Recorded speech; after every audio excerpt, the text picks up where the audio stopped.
welcome the players, match officials and mascots.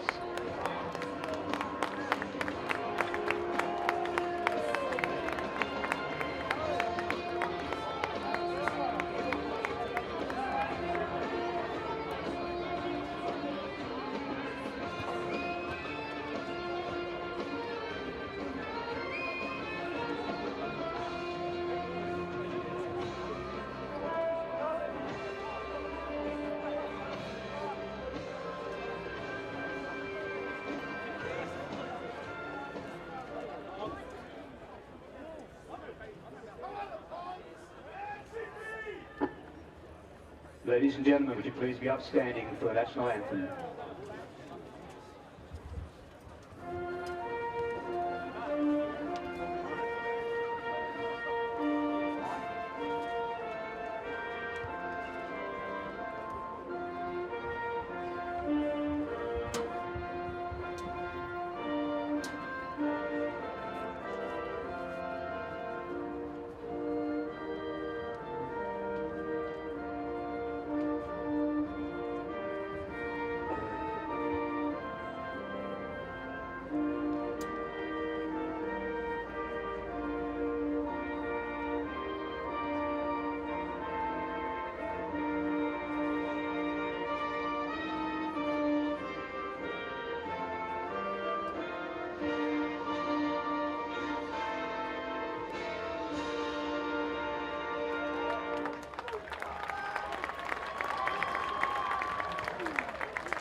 Bradley. See you, mate. What about Sam Cross shot? Hey, Brad.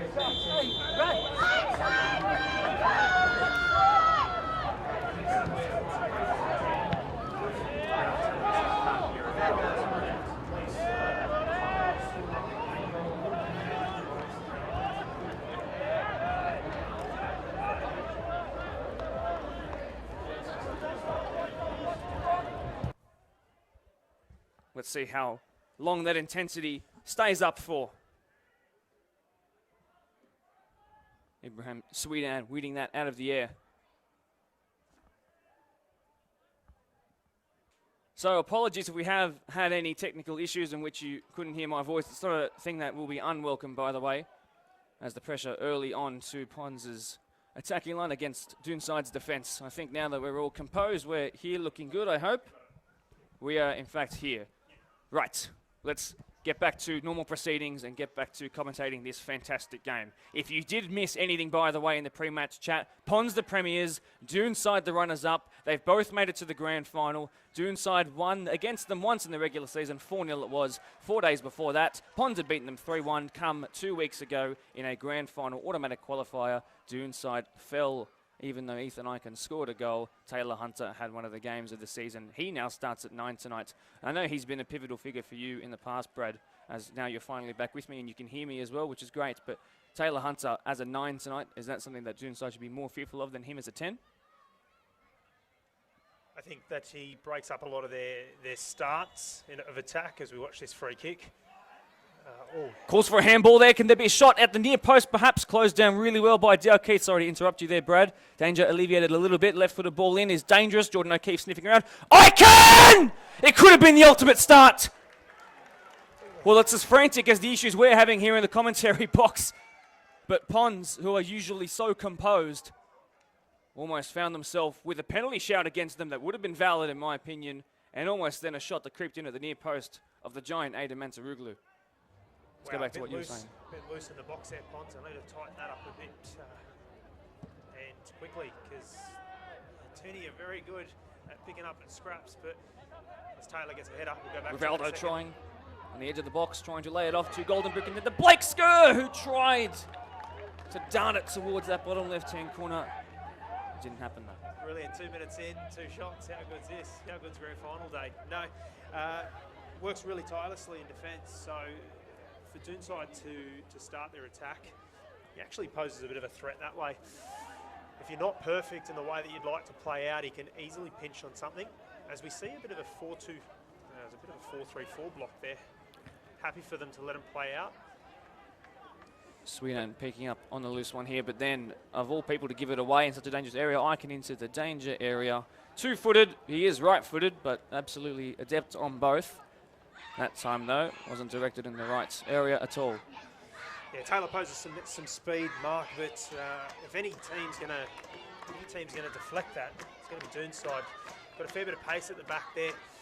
Captain, obviously, by Jaden Zwerb. Those Maltese names, come on, Brad, you've got to be better on those. It's one of our own. Nailed it, mate. It's one of the famous last names, but no, he'll be good tonight, I'm sure. Resilient, tough figure. And yeah, I don't think that he'll let Taylor have any loose and easy opportunities tonight. No one really tends to pick up on just how quick Jaden Zwerb is, and also just how quick he gets to being that quick. The man on the ball here I want you to focus on, you might not know too much about him, Ronan Brahoni. His ability to move into midfield is fantastic, and we haven't seen too much of him except for last week. I'm going to cut myself off here because the strike might come in from Gilleland, and it looked imposing for a second after the deflection, but just a goal kick in the end. I think he's got that one wrong. That's a call. Jason McManus, I'm sure, can go back and spend all the time he wants looking over come the end of this. Spoke to Jason before that. I said that I'd pick on him, but I'll pick on him all night. No, I won't. He's a really good guy. One of the best referees in the league. Obviously, he's got the whistle for this fixture. He's on the come down of 6 months of training for the City to Surf, by the way. Not sure how he did it. I can barely do the City to Fridge at this time. It's the first injury as well, apparently, Mark. Oh, really? The year. He's done his hamstring 5 or 6 weeks ago, so hopefully we don't need that fourth tonight. So Brahoni here, by the way. So if they want to drop into a back 5 system, he will split the 2 centre-backs and do just that. Very much like a Ryan Colborne at Mariong, like an Ibi Sweetan in attack. for tonight's premiers here. Rivaldo's got all the pace in the world. Even he couldn't get on the end of that one. Showed his pace there as well. Yep. Schwerb. Yep.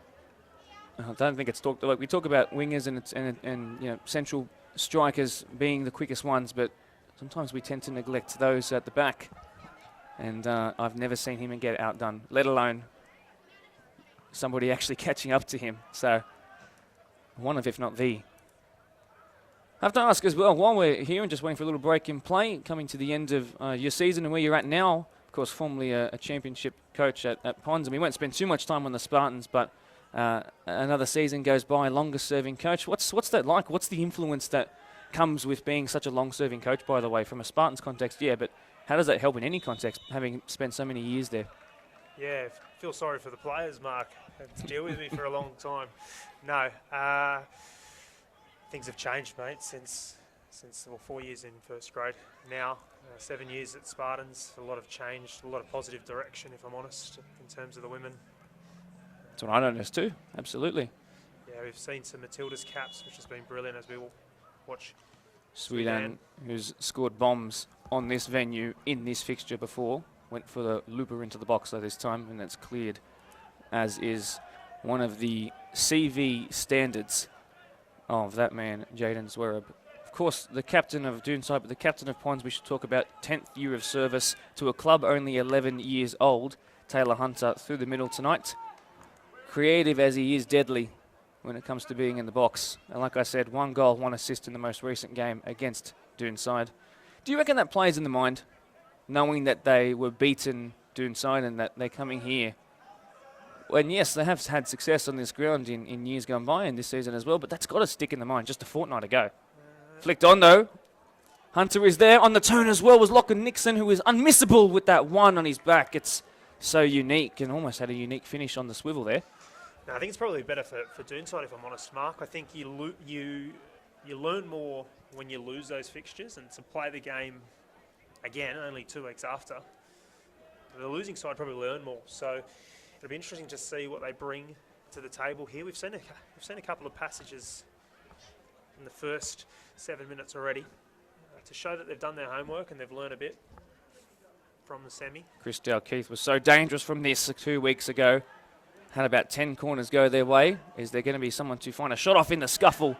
And I think they might call for another corner. No, just a goal kick. We've got, of course, Jason McManus, our centre referee. Hopefully not an injury concern here for Blake Skur, who had to go off a little bit early. Speaking of injuries, by the way, Ethan Eichen and Jordan O'Keefe in the 14 and 13 jersey, respectively. The striker and right wing, although interchangeable, as you'll see. Injury issues last week, as early as 7 days ago. Panadol, I'm sure, coursing through the veins and into the bloodstream. They're here tonight. Dangerous. I'll read it out to you now, by the way. Jordan O'Keefe, 10 goals, 8 assists. Ethan Eichen, 12 goals, 8 assists, and those include some against Ponds too. It's a good ball there, Mark. Fantastic. Eichen, can he swivel it in? It's going to be the first goal! Daniel Alessi comes up with maybe Doonside's most important goal in 5 years. It's taken half a decade from 3 Peters down and staying down, back up. Has Daniel Alessi just started a new trend here?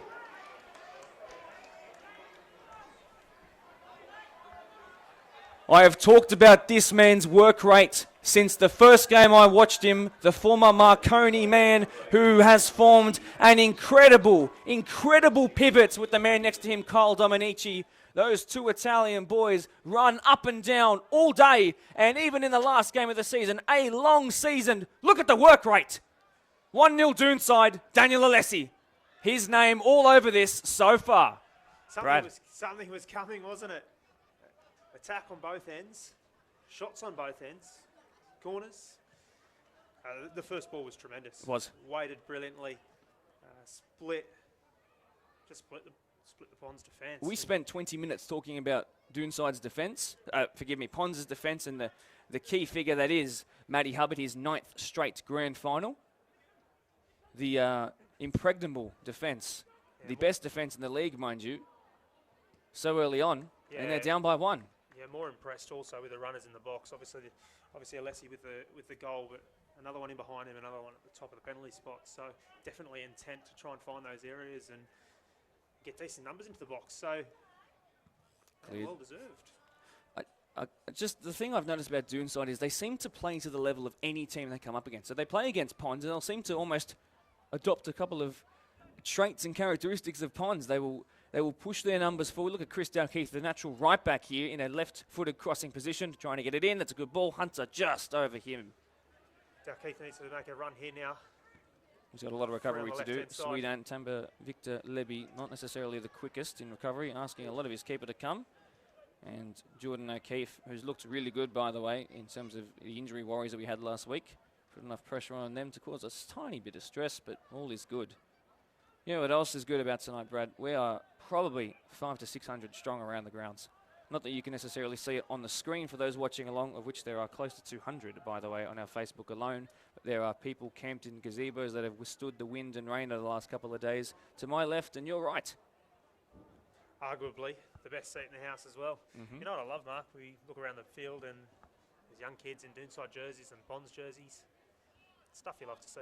If I'm not mistaken as well, below me and slightly to my right are the under-14s AYL boys who made the grand final today, coached by Chris Dalkeith. 3 free kick goals for the lad this year. None on camera. It would be a great time for him to get one. Big shake of the hand I gave to him. Of course, the AYL 14s boys exemplary in everything they do on and off of the pitch, and it shows a grand final for them, and they're here watching their star coach tonight in the flesh too. Alianis with a bicycle kick looping over his head.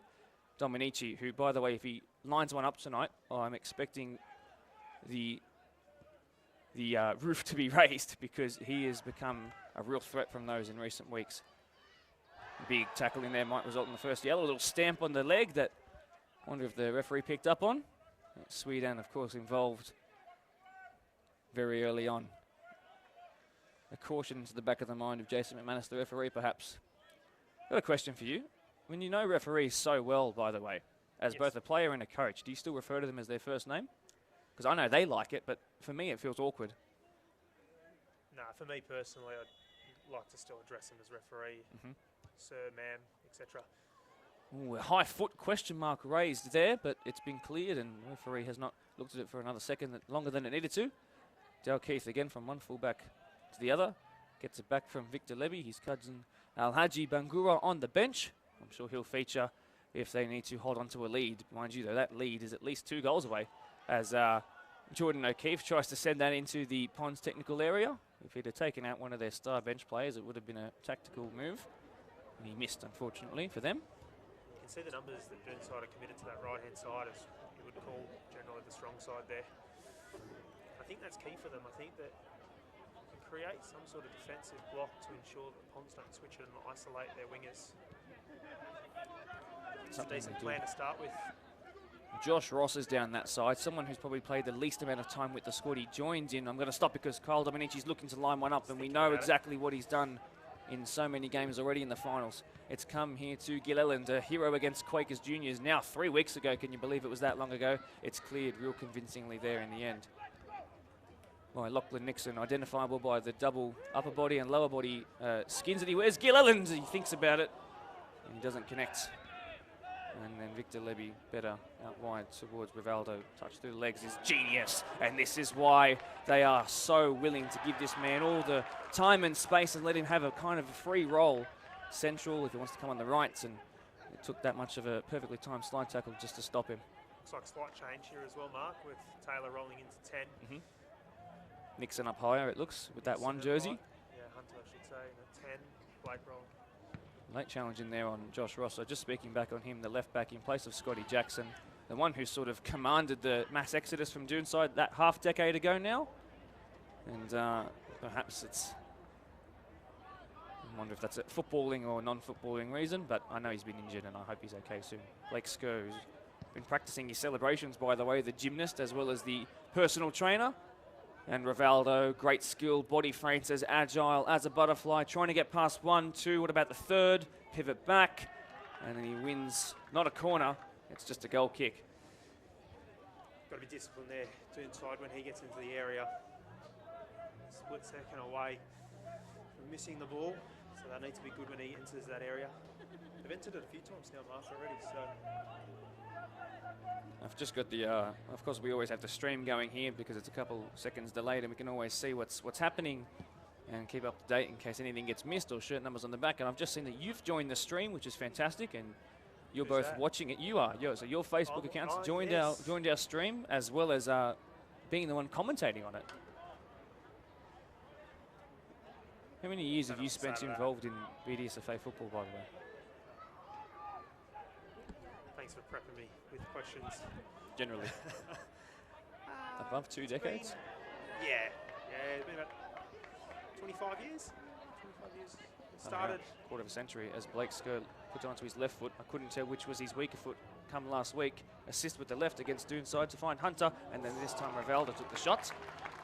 The man who found the winner against Doonside following that Hunter pass, but not this time finding the back of the net, Wood Strong. I started at Good Shepherd, Mark, which is now known as Polonia, out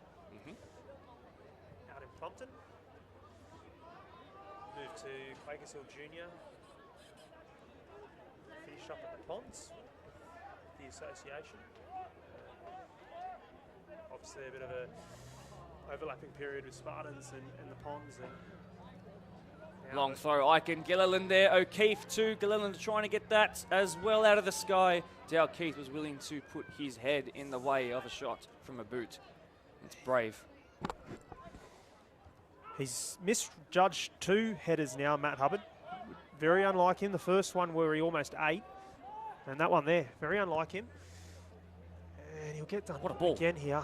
He's already got an assist this year to this man as well. Eichen puts it into the side netting, but from this angle it looks closer. Doonside threatening. And you know what? I will hold this and I will say it with my hands held up high. On a 10 out of 10 day for both teams, I would back the Ponds. But you know what? They're not at 10 out of 10 here at the moment. And Doonside, I think they've even got another level in themselves. And look how good they're playing. Can't give Ponds a minute here, though. No. The moment you slack off with the Ponds, they'll hurt you. They're finding little pockets and spaces. Good intent to get in behind, but again, you can see players, their numbers, he's got to get it out. Jordan Hannon, who's actually a natural 6/8, doing the defensive it's work of one in that moment there on Blake Skur. A danger man. And that ball is a little symbolic of what's been happening so far. It's been a little hopeful. And I'm wondering how long it will take for Ponds to click into gear. I should say as well, only one competitive game in, well, 1 month minus 3 days. Their last game a month and 3 days ago was their final league game of the season, an 8-1 win to round out the premiership. They only needed to win by a goal to guarantee 3 points in the minor premiership. They went on and scored 8. But otherwise, the only other game has been against Doonside. Now, they have played some fixtures elsewhere, and they've got one coming up, a Sunday game they have next week in the Champion of the Champions, of course, and you can watch them back here. They're getting a good string of possession in here. A looped ball in looking for Nixon, who's got a ton of goals for them this year. Dow Keith tries to be a bit too selfish in that moment there, and even though he's racked up 7 goals along with 8 assists this year from right fullback, not one that's going to make it an even 8 and 8, 16 in total. loves to get high. You can see you get into the area there. It's almost like a common practice at the moment that when they get out, he's almost got a license to go. So, and why wouldn't you allow it? He's clearly got attacking intent that's backed up by the technical ability to score goals, or at least provide. Probably a ton of secondary assists in his life. I wouldn't imagine that he goes more than 3 games without a ball up the line, or one that slightly cuts through the middle and then finds the eventual assister.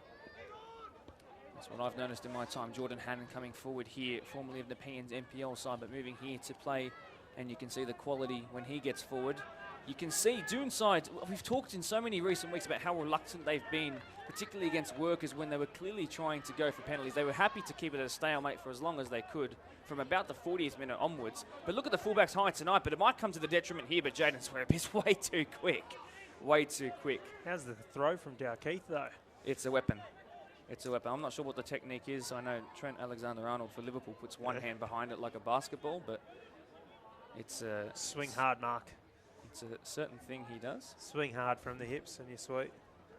Is that a footballing technique lesson, or is that something that can be applied to many walks of life? It's for the throw-ins, into the Mark. dangerous area. imagine it'd be used, that kind of move, in the celebrations afterwards. I know that the Ponds team song, which was sent to me earlier by their coach, Eli El Hakim, is one that they're very used to singing.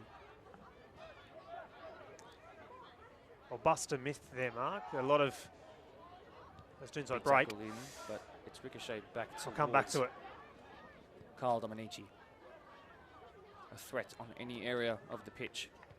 I'm sorry to keep interrupting you. It's just so back and forth. There's no real time to relax. Brahoni's slightly loose touch stopped him from having a striker goal, although his perseverance might allow him a second bite of the cherry. Slowed down a little bit and then given away right in the middle of the park, and Warren's a free kick. Ponds coach El Hakim let his team know he's not happy with the defence, so it'll be interesting to see what the next 5 minutes brings. But yeah, I'll debunk a myth. A lot of people said that the Ponds team song came from the Canterbury Bulldogs and then the Penrith Panthers, but no, actually come from the Sydney Kings. We actually copied the Sydney Kings. Really? Yeah, when we developed it. When we stole it. So yeah, With no good NRL, intentions though, so that's okay. no NRL affiliation, basketball. Brahoni's third free kick, this time from the right-hand side. That's a very good-looking ball. O'Keefe! Oh, Oh no, it was over. it's a good ball, isn't it? It's a really good ball. You can see why he's made his second consecutive start. Trusted, even though he's missed a quarter of the season due to being away and a couple of injury concerns as well. But the fact that he's been able to come right in. He also featured on our podcast in midweek and was pretty much resolute in saying, I could not care less about what happened a couple of years ago. I just want to win this game for me and the boys around. A little risky here, but it's worked out. Well out from Sweden. Their triangles they made there was perfect, and they played right just fine. But It's again, a the defensive intent, sorry to cut you off No, there, not at all. Mark, from Doonside, it's clear. There's a clear plan.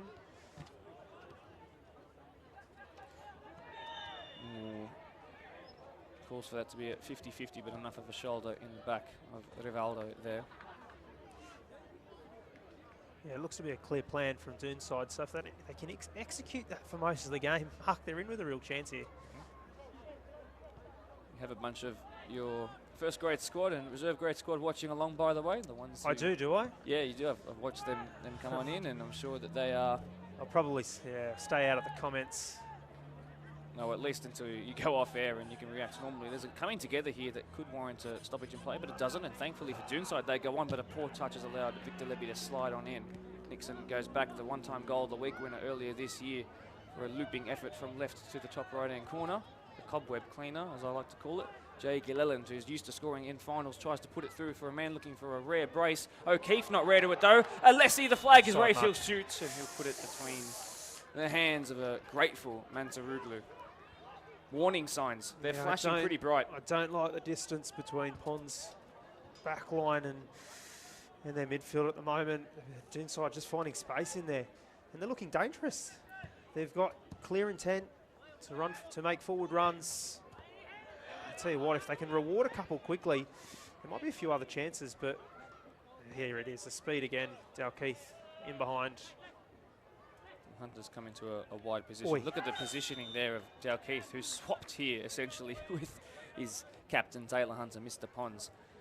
Now, I've got to say as well, there's a couple of things I want to mention here and suggest to you. First of all, I think coaches get too much credit when things are going right. I think they get too much slack when things are going wrong. Tell me how, when you're in the middle of a game and you see too much gap between the lines, how much do you just trust your players to figure that out with a glance? Or how much do you need to actually tell them? But first of all, before you answer, a good ball towards the back stick, looking forward to Keith, and that's going to hit the Kingsgrove Sports sign. Go. No, it's very difficult. It's incredibly difficult as a coach. You got to remember how high are we up here, Mark? You reckon from ground level? We've got a bird's eye, so it's really difficult as a coach to work out the distances between your lines, distances between the further player. We're very, very grateful to be up here and see it. There's an element of probably the coach working out where their last line of defence is and where their 9 or their 10 should be, working out how far that is. But O'Keefe in the air again. That's going to be something you better get used to before the end of the 90 Ponds.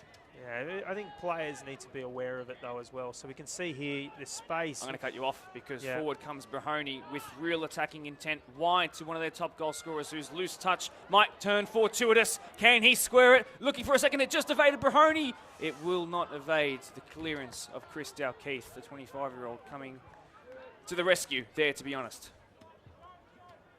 Yes, elements to the coach, elements to the players. At the end of the day, this is game day. You're in the match. It's up to the players, right?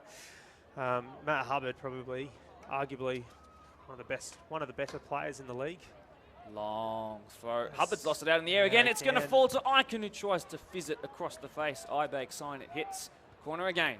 Yeah, Dave Saliba from Ibake would love that. Love that shout out just then. But where Matt Hubbard is really good is he buys himself a lot of time. So the depth that he actually provides him and his fullbacks is really positive because a lot of the play happens in front of him. The issue is that when your midfield's a little bit too high and they've got players dropping into those pockets, if they can get a bit more numbers into the ponds, then that's when it gets interesting.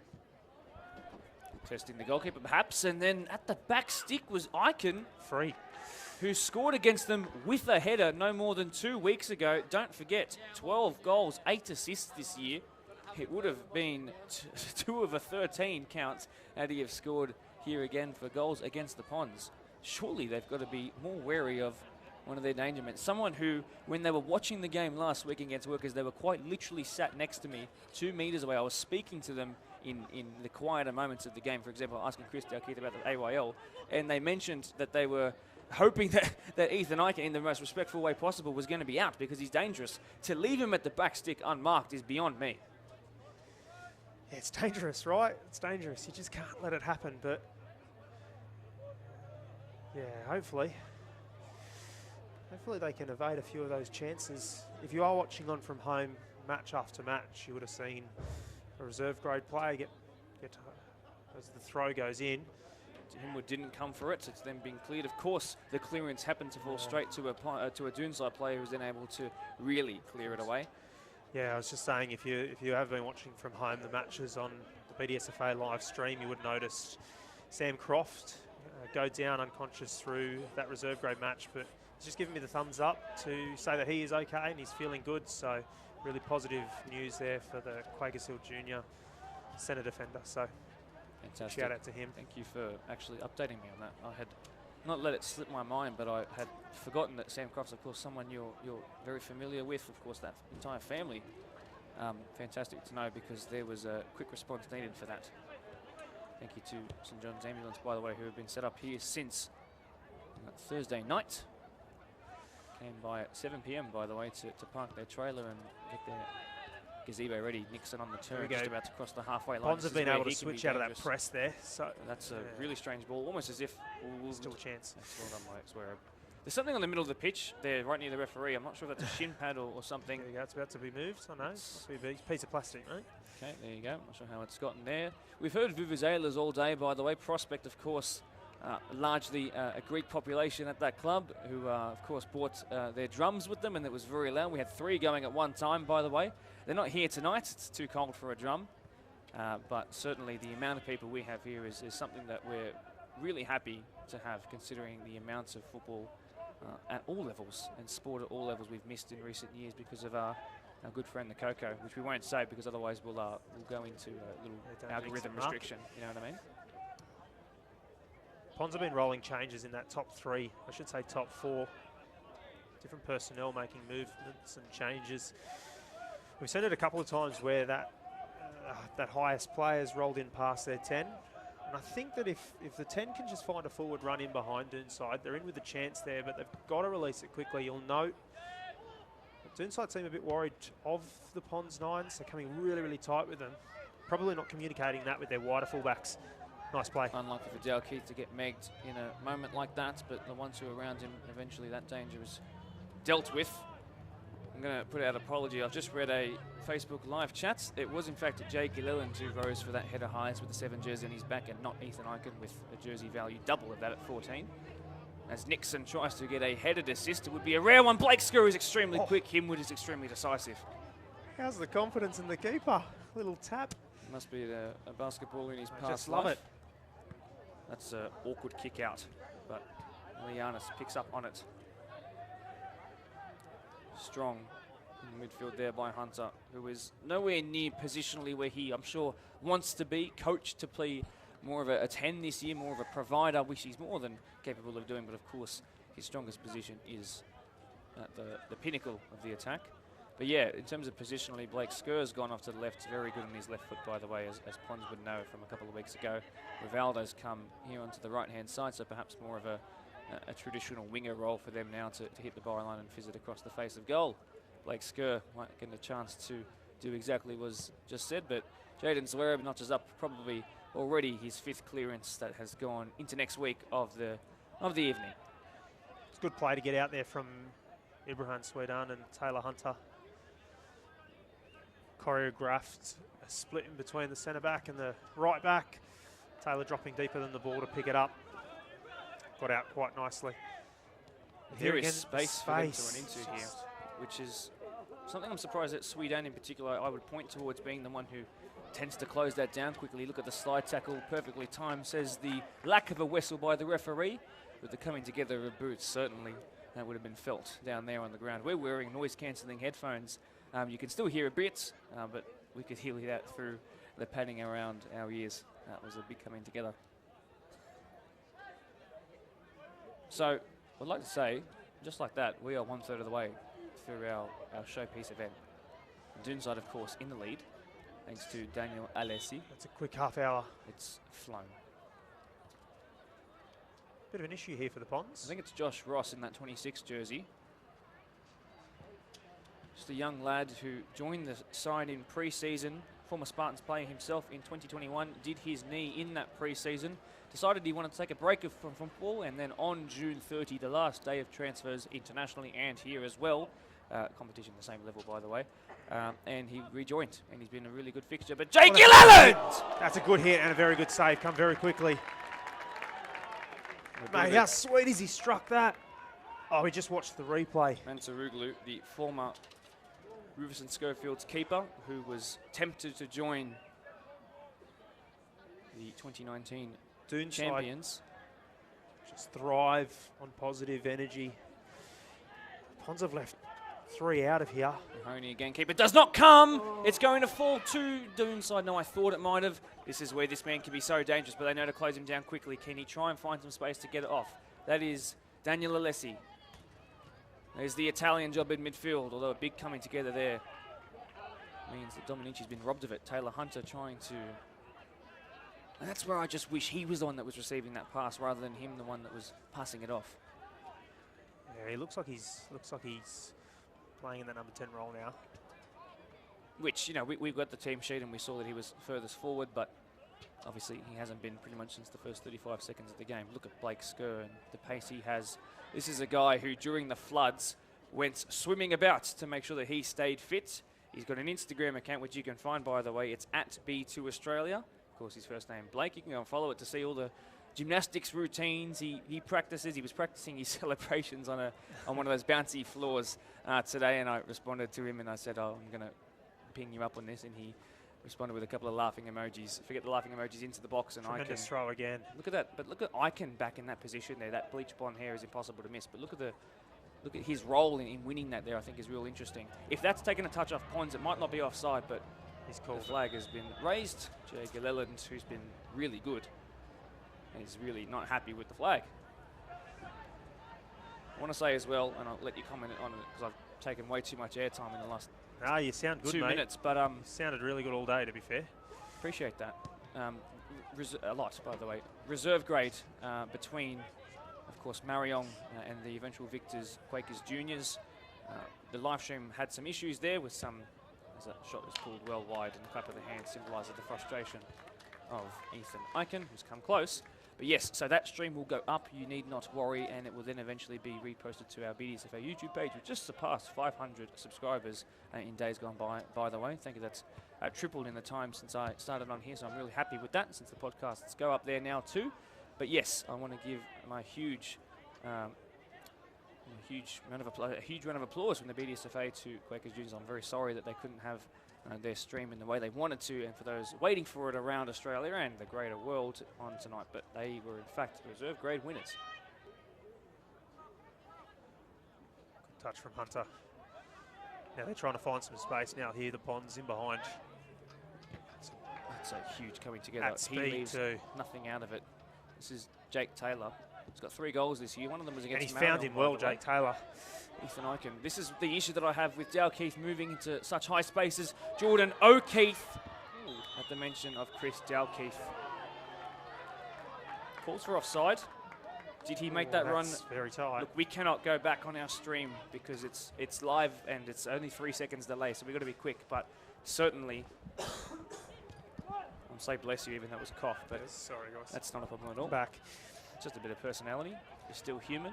Happy to take the referee's call on that offside. Very tight though. There's Look at the just space. There's so much space when they lose the ball here. O'Keefe could have been put in behind a man like I Claims for said. handball. Forget what I was talking about with O'Keefe because forward comes Taylor Hunter and a big slide in. That was by Jake Taylor, the 20-year-old. Doonside, by the way, an average backline age of 22. Their oldest is 24, the captain, Jaden's Webb. And they've had a great start. And the offside flag. He's called another one again. Potentially an arm in that one. Your call, not mine. Yeah. Well, the ball's back in play. Pond's trying to put the pressure on with still 9 minutes to go of foul. normal time. It's a foul there. Iron on the halfway line. How quick do they take this? The stand in front of it didn't work by Brahoni. Now, there's just a little bit of space he has to track into. Blake Skur should beat most players in the world for pace. What about the recovery, though? Across comes, I believe that to be Jaden Zverev again. Look at the good feet there. Hunter! No. He practices them. That last offside, very tight, I think. But just as quickly, they're at the other end, having another shot. Now, I've got to tell you, I've got to ask you this. When you were there between 2 and 3 years ago, it's bordering on that now. They were already 3 times more experienced in general and at finals level than Doonside and what they are now.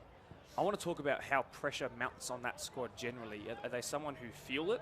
Are they as a squad who feel it, or do they rise to the occasion? Obviously, we can say that they rose to it and rose to it in 2019, but what do they react like when they are under the pump?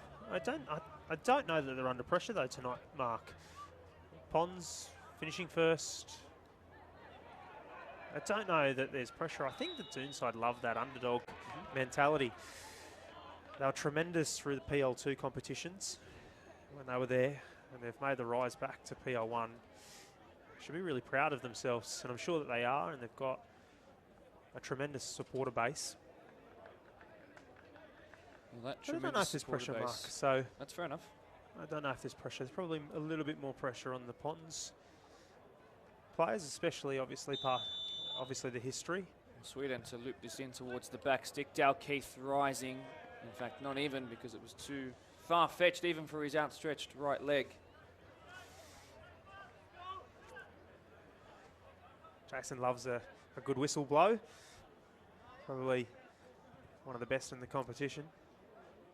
Puts a lot of energy in it. Watch the next time he blows it. I will. It's a technique crafted over many years, I'm sure. Supposedly rare in the city to surf with a whistle in the lips, by the way, so he's real committed to the cause. His son, by the way, was in the Facebook live chat as well and told him off, so great support there. Very good referee, though. He is. Alessi, who's got the goal that has these two sides split by 1. I can't imagine there will be many goals that split these. 1 is the sum that I would have predicted at the start of the game. Great work by Gerard Alianis. Part Greek and Italian, former Sydney FC youth player, has really struggled in the duration of the season towards the beginning to really cement in a starting spot, the issues of injuries and general fitness, but you can see towards the end of the season and in the crunch time times, he's really come into his own, just ahead slightly of Ibrahim Sweden. But of course, commentators curse, as does bug me every time he lost the ball in the middle Big of the park. challenge. 6th clearance for Jaden Zverev, and again, emphatic. Have a hit, son. Alianis doesn't, instead gives it to Nixon. Someone who can hit it from distance. He tries to give it back to him. Dominici, now he comes forward. Better spacing from the Ponzo. Better D. Dalkeith didn't want to give away a yellow Still card. great. Hop, skip and a jump. Does one more, it'll count as a triple jump. Played slightly more into the middle, then runs back into a wider area. Doesn't mean he didn't want it. Gave it away. Look at the positioning of Icon, though, who is really a right winger. Jordan O'Keefe, now forgive me. Great challenge, Lessie in there. Correct. It was a great challenge. Look at this. Rivaldo central now as well, so it's very fluid. Himwood under a tiny bit of pressure, and very commonly his kicks out of the hand and off the ground do tend to go to his right more than they do hook to the left. So if he just positions his whole body 20 degrees to the left, he'll kick it flat and straight every time. Sweden, forgive me, Nixon trying to punch it forward. It didn't happen though. You can again see the clear intent to ensure that they're not trying to switch the play here with O'Keefe's run, although well played by the Ponds. And then he Foul dashed for the off lead up, the or? challenge as well, off of the ball. A slide in there. Look at the intent. But there's a bit of a lack in numbers there. But that slide in was one that I talked about in the intro. There's a bit of feeling behind it. Oh, he's gone after him. Did Jason's got his whistle in his mouth. What happened there? Did you have your eyes on that? Victor Levy I don't know that he was happy with the intent of his challenge. Are there calls to have a look at that a second time, perhaps? Not that we can. A little reminisce of something perhaps we would have seen in the latter stages of a game between these two a couple of weeks ago. Captains are being called over here. I think these words will be, boys, we've had 41 minutes of really good football in a really great grand final with some great spectators around us. Let's just enjoy the football. You know what? I was expecting the crowd to actually be a little bit more vocal. But I think what they are is very content with the quality of what they're seeing so far. It's upper class entertainment. There's a serious chance for Doonside to do some real psychological damage right now. They've been close a couple of times. Can Matt Hubbard and co rise highest? They do this time. Slightly underpowered clearance. Rivaldo having to do the careful work inside of his own box. Last touch off of a black shirt. Good call. He's made the right call there. What happened there? And it's going to push and shove here again. I believe that the ball was just thrown in the general facial direction, chest direction of the corner kick taker. Probably coming from, there's a yellow card there. Ronan Mahoney. All but confirms that conversation to the two captains was... Next one. The next one might go into the book. Well, maybe I the next didn't really one catch what really happened there, though. No, Down in the corner. Well, you said next one. I'm wondering if the next one might just come to something in terms of perhaps a second goal. It's bounced here for Icon, who couldn't hook it back over, although that chance was extremely difficult. Well, that heated up very quickly, and they'll go into the sheds soon. The big Jason just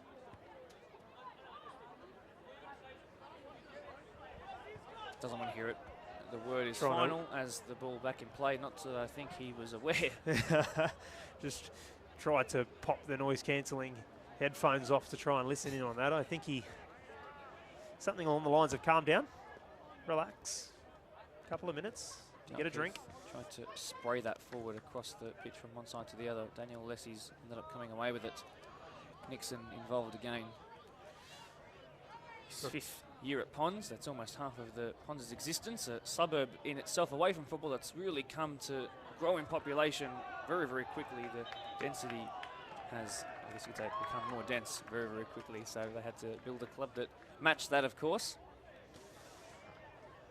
Beautiful part of the world, the Ponds. It is.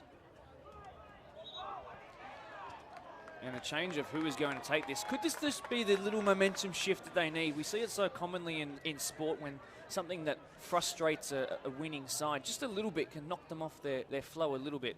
This is it's a free kick. Let's see what Elianis can do here. Formerly of Polonia, by the way, one of your former stomping grounds. Sweden hit the first one. It was loopy. I'm imagining this will come in hard and fast. Keeper should come for this, and he's had to stretch real high. Well done. 6'3.5". Matched perfectly. Hubbard's going to allow this Keeper to doesn't bounce. really want it. Oh, this. They're coming together, and everyone's okay. That's the first thing. He hasn't fared well after that mark. No, you're right. But to be fair, coming into this, he was not faring well. So I wonder if that's just tweaked something that was already hurting before. Maybe he's just having to take off the poker face. He'll be fine. Jordan O'Keefe is a machine. First time I ever covered him, by the way, I called him Jackson, to which then Sean O'Connor, the president, came to one of the scissor lifts I was on with the cameraman next to me, Brendan, who's now next door to us tonight, and he told me off in the most respectful of ways, and I have not got it wrong since. And every time I see him, I bear my apologies. It'll be perhaps a yellow card. The card will come out. Foul on Gilliland. I believe that to be Josh Ross in the 26 jersey, met with some pretty big applause of some pretty happy Doonside fans to our left. We are on the border of added time. I'd suggest no more than 2 minutes. If that mark, I think. To be fair, I don't want to see this first half end. No. I really wouldn't have been surprised if it was called at the 45th, but I tell you what, Doonside could score from this free kick. It could really change the game. I think if Doonside scored from this free kick, they might just go on to take it all out. But no, it didn't happen. And perhaps something to why bother? Because the work rate, fantastic. Something that they've done all season, and they've had to do the longest season of any deployed Premier League 1 clubs. They've done it the hard way to get here. They did lose them 2 weeks ago, but now in a position that they are going to be so strong from. They are leading into half-time. Doonside, the runners-up in the regular season. Of course, the Premier League 1, the Division 1 motivation, far different to that of Division 2, which we talked about so much last night to the regular viewers. The championship is the priority in Tier 1, and Doonside, well, that 5-year project might just be coming to fruition, but still a lot of football to come. Brad, any final comments before we flick off our mics for about 10 minutes? No, I'm looking forward to the second half. I think that Ponds will need to change. I think that Doonside, I actually don't know when Doonside might shift the mentality to lock this game up, but if the second half was anything like the first half, probably won't want to switch off. It's fair enough. Numbers have pushed forward, and it's caused Ponds all kinds of problems when in transition, which we spoke so fondly of in terms of Doonside's ability to do that when we were in our pre-match and in the early stages of the game. We're going to flick off our mics. Do not go anywhere. We're going to be reading the live chat at half-time, and we'll respond to everything when we get back. Ponds 0, the Premiers 0, remind. Doonside 1, Daniel Alessi.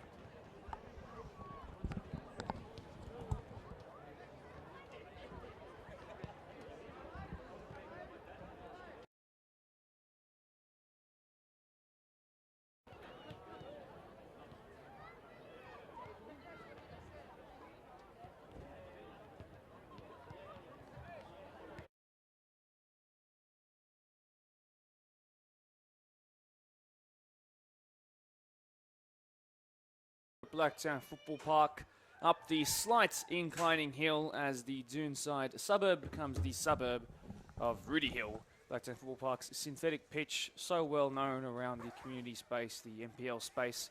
Of course, the heart of professional and community sports, not just football, but all sports in Western Sydney.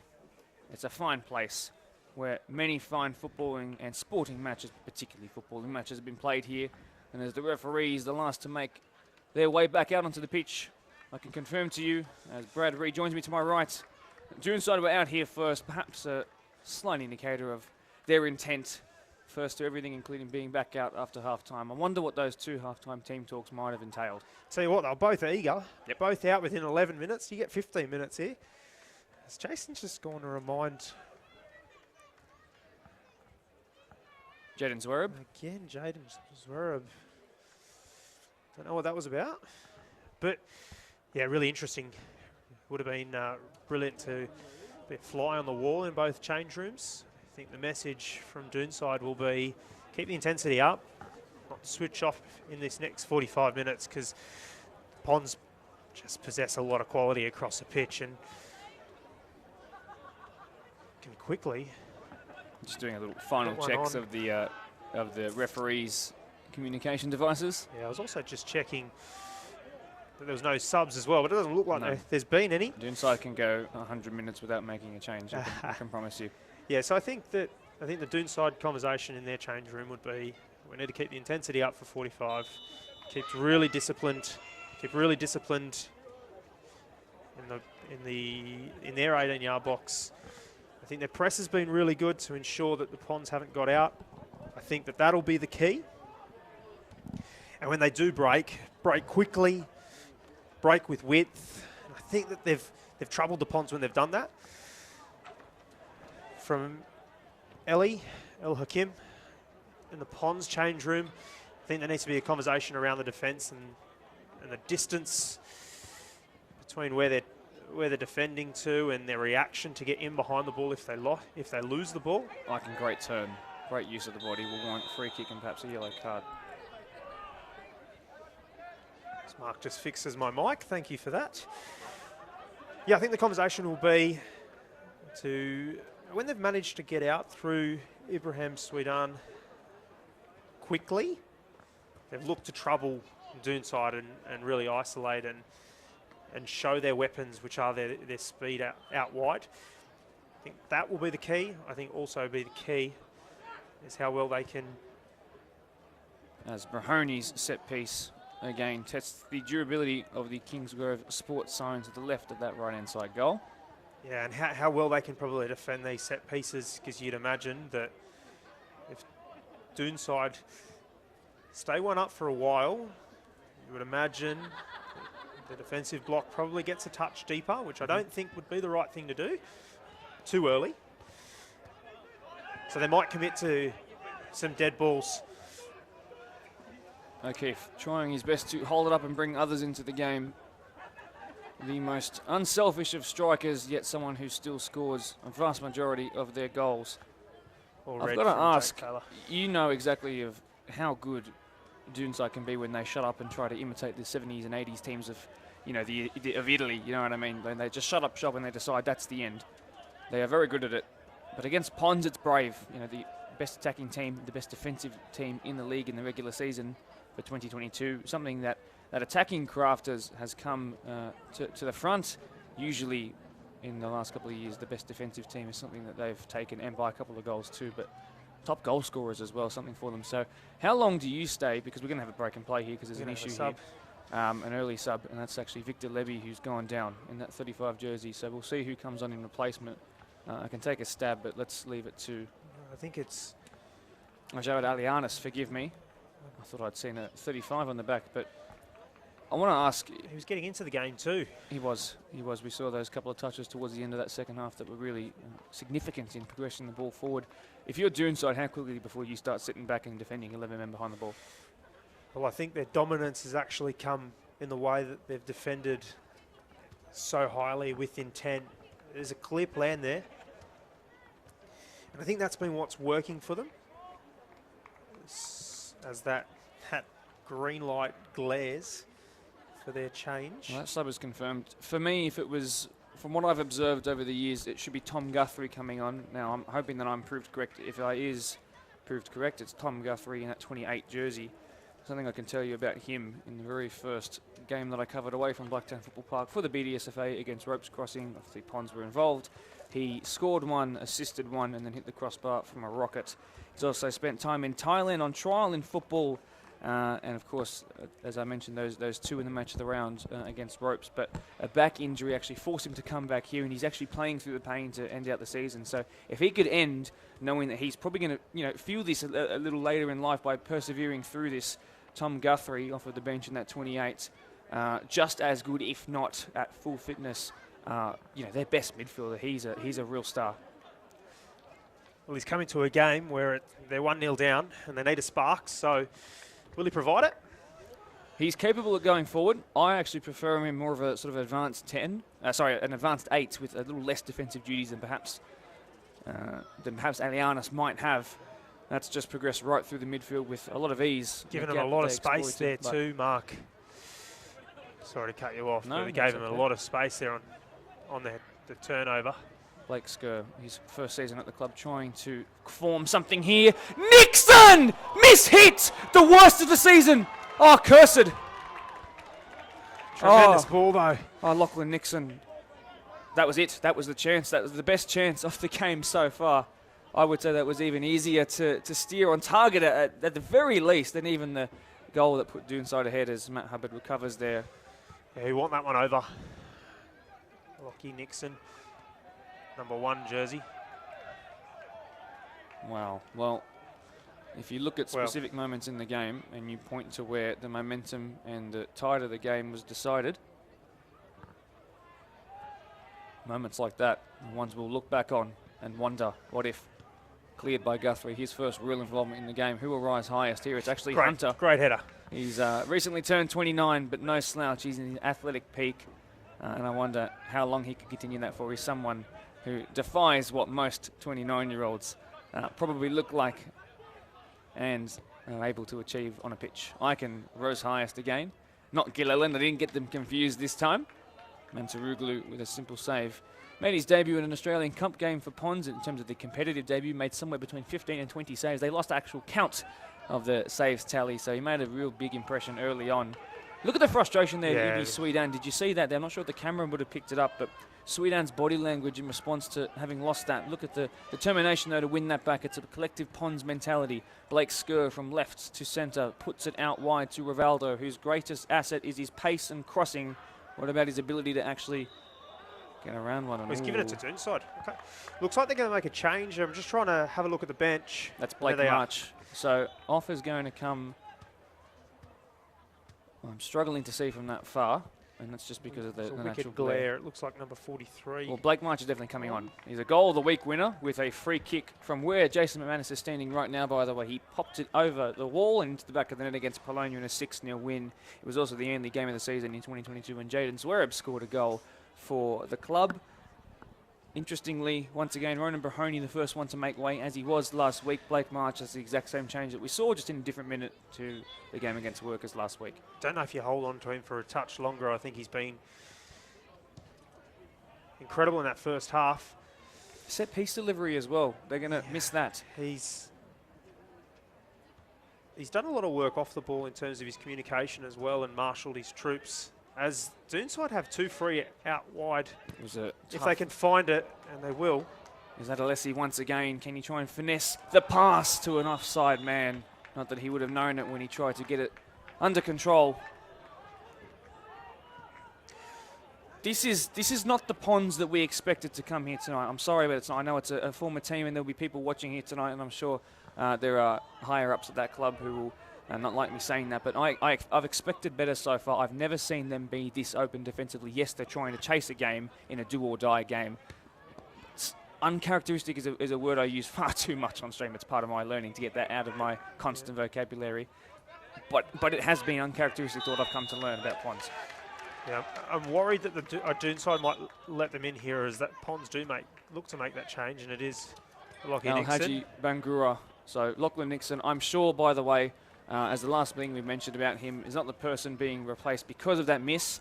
It's just a change that they're going to make. So I do wonder if that invites Tom Guthrie to move further forward, Swedan perhaps to sit as more of a box-to-box rather than someone who doesn't kind of go into the attacking third all too much.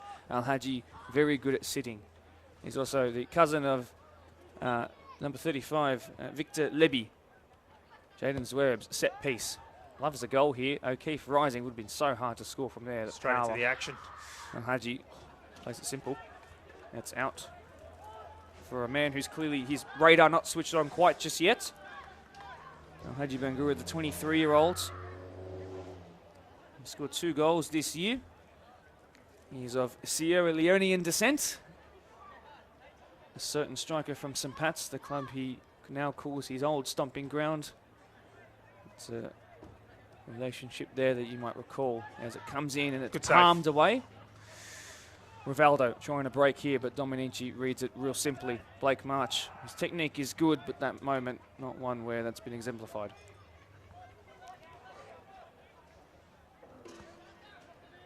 Brave save there from the goalkeeper as they look to go long from the goal kick. First time tonight they've looked to go long from the goal kick. Ada Mantaruglu back in 2015, along with Jordan O'Keefe, an under-20s champions winner with Polonia. Back then he was about 6'3" rather than 6'4", had no beard, and smiled a whole lot more from what the photo tells me. He's all business when it comes to game day now. But speaking of which, all business is Daniel Alessi on the turn. Similar chance he had the last time these two faced, and then the follow-up is blocked. And now maybe perhaps the touch away from goal was unkind, and in the end, it took too much of his momentum forward and backward, and off balance was the strike. Good intent from Matt Hubbard there to get in front of the ball again. That Found himself on the floor, straight back up to block that shot. Well, the former Blacktown Demons, Sydney United, Blacktown Spartans man, only 34 years old, I must say. We have had older players. His centre-back partner is 9 years his senior, usually, not Victor Levy tonight, Brenton Salama, that is, another former Doonside player. And a show of frustration from a man who's key to the side, who are in the lead, by the way. Matthew Hubbard has hinted in our podcast, by the way, that it might be the season where he decides to perhaps drop down a division or head into the over 35s. That is the next destination from 34 to 35 if he would like to, but I think he's too much of a good character that we've seen on our podcast in recent weeks and too good of a footballer to go just yet.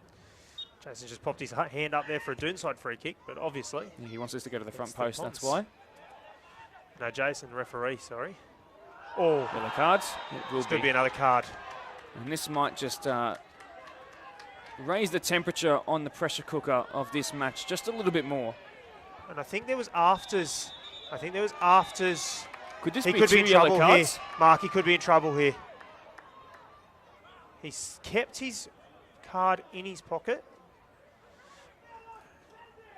Well, I'll say right now, before anything happens, a red card would be a talking point that would decide the game. Like, almost assuredly at this point, considering the score.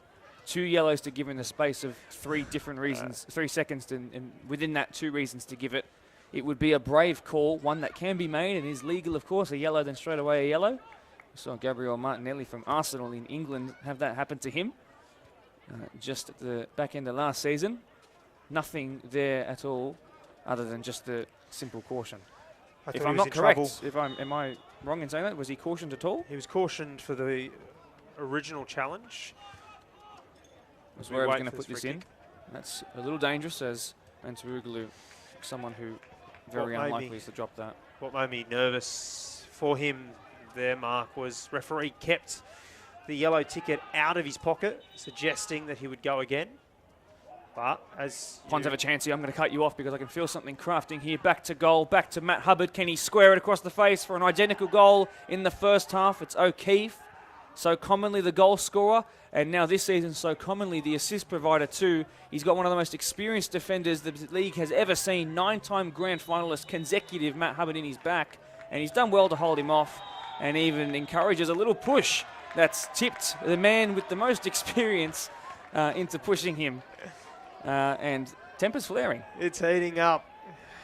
Just over half hour to go. Just over half an hour to go. Right now, taking away the score, I don't know who's on top. The yellow cards. The yellow cards have become on top in this second half. Has the ascendancy. Never let the ball bounce from a free kick, a goal kick. Doonside very rarely do that. Rivaldo. He's silky on the ball, isn't he? He's wonderful. Born in Cairo, that's the capital of Egypt. Half Sudanese, half Egyptian with that. And the former Mariong man, someone who knows all about what happened in 2020 when they went undefeated in the league season and then lost 2 games in the final, that second one being the grand final here. The pain burns strong, and if you know what, Mariong technically still the holders until the end of this final whistle, of course, but Pons might not find themselves at the helm again, which I think the better would have predicted Pons, of course, the premiers. Heinous tackle there. Another yellow it'll be. You're not happy there. Number 14. Thought he got the ball. Number 14. You could hear the coming together of knees there, and Taylor Hunter's going to feel that tomorrow morning and maybe for a couple of days as well. We'll have another free kick taker here by the look of it. It's the first time that Dalkeith will stand over it. Chris Dalkeith. 4 or 5 free kick takers throughout the night. He scored 3 this year, and you know what? Knowing that in the back of his mind his entire 14 squad, which he's coached for the amount of years that he's also been at Pons, by the way, which is closing in on half a decade, I do wonder if he's just going to thwack this towards goal. It would be special, and it would raise the proverbial roof here tonight. It needs something like that. It needs a goal, another goal, I think. I think it would change things completely. He was going to loop it towards the back stick. There was an offside fake run in that of Al-Haji Bangura. Yeah, not happy with his runners there, Dalkeith. No. Rehearsed for a team that don't train all too much. They definitely did this week in preparation, but a rehearsed move that when it came to the curtain call, they didn't get an applause the second time round. Unless it was from the Doonside fans to our left who loved that it went into the dead ball zone. Watch O'Keefe rise for this every single time it comes towards him. He is fearless. Icon tries to find the man who's supplied him with the most amount of assists and vice versa this year. Starting to become a real arm wrestle here, back and forth football. It'll be interesting to see who's the first to make a decision on how they'll get a result in this game. Whether it's something tactical that'll change for the Ponds, or whether Doonside will potentially make a sub. And oh, the call for keeper was not listened to, and a save that required millimetre precise reaction times from Aidan Mantaruglu, because the ball was stuck behind the head of Victor Leby until it went past him, and he was standing on the 6-yard box. We had perfect angle here, saw that S late, really, really late. So a reaction save. That was all the persistence, by the way, of Jack Hawkes in the number 8, someone we haven't seen too much of on this side of the pitch. Now with the team swapping over, of course, that's helpful towards the near post and cleared by Josh Ross. Blake March, who really desperately wanted to start this game. How much can he put into the time he's got here to make a difference? You can see some space in between the lines open up. Are Ponds still playing like they're at a stalemate right now? No, I don't think so. I think that haven't changed too much at the moment, but you trust your processes generally as a coach, and you trust of, touch. What has got you here will work, will happen. The goal will come from that. Jason talking to the players here on every challenge now, so Matt clearly Hubbard feels just clipping that forward. A very composed ball-playing defender, even if not from the era where ball-playing defenders Jordy were can all find too his. common. Leby's cousin Al Haji Mangura coming forward. That's What a a good ball ball. it's going to be in the end. The pirouette, the finish. No, Tom Guthrie. So commonly a match of the round goal scorer, if not the one who provides the final ball. That time, though, Hinwood the happiest out of it. That's probably the biggest save Hinwood's had to make all night, young Jamison. Few players hurting here. Doonside really, really slow to transition in behind the ball. The second ball on the field, because unfortunately the young kids who are trying to enjoy their night and stay warm have let it bounce onto the field, but back into the action that we particularly care about. We don't want anyone intervening with our fluorescent deploy Premier League footballs. And that's going to stay there for a while, though, I can imagine.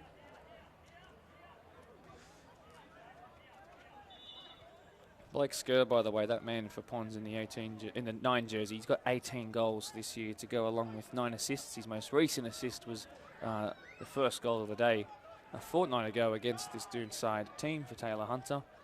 Yet to see the best out of, I think, the entire sort of front three, attacking 4 tonight of Ponds, but I am more than happy for that to change. Dale Keith trying to do it on his own. If my front four can't, I will do it myself. Look at the perseverance on his run. Instead, Blake Skerr is going to try and do what he's done a couple of times now. It's become a bit obvious, but still Blake Marsh, who perhaps hasn't been on the field long enough to adjust to what he's been doing, has to take him out. And this is, what, would you say too close to the 18-yard mark, or would you hit this yourself? Is prime. This is prime here. This is what you train for if you get the balls out of the ball bag at training. Who was the most commonly consistent free kick taker in your time there? Chris Dalkeith's going to take this, no questions asked. But wasn't there under myself. No, but it wasn't. Taylor Hunter, for example, would stay late and practice these ones.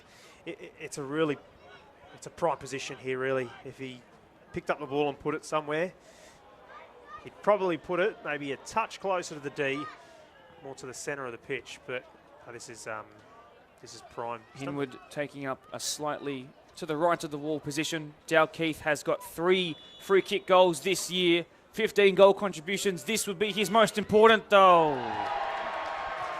The reaction from the crowd, quite telling of how happy they are with this.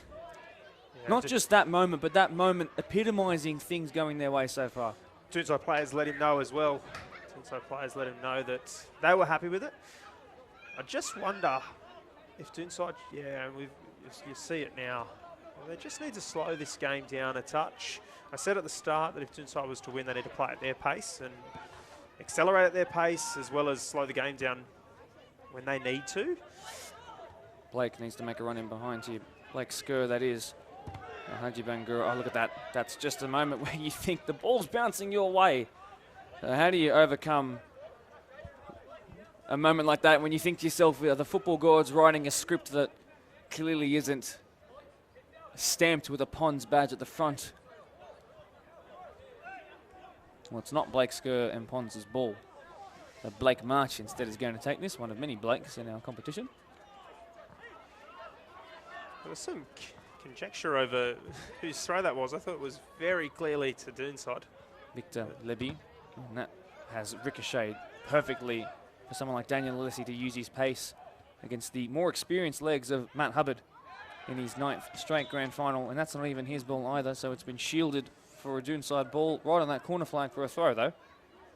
Any update on those live chats coming in from our Facebook page? What's being said around the grounds? Apparently there's a fair delay between the audio and visuals, unfortunately. Referee doing an awesome job. Yeah, I think he is doing an awesome job. I think that he'll be tested. He'll be tested late on to this game as we see them clear once again.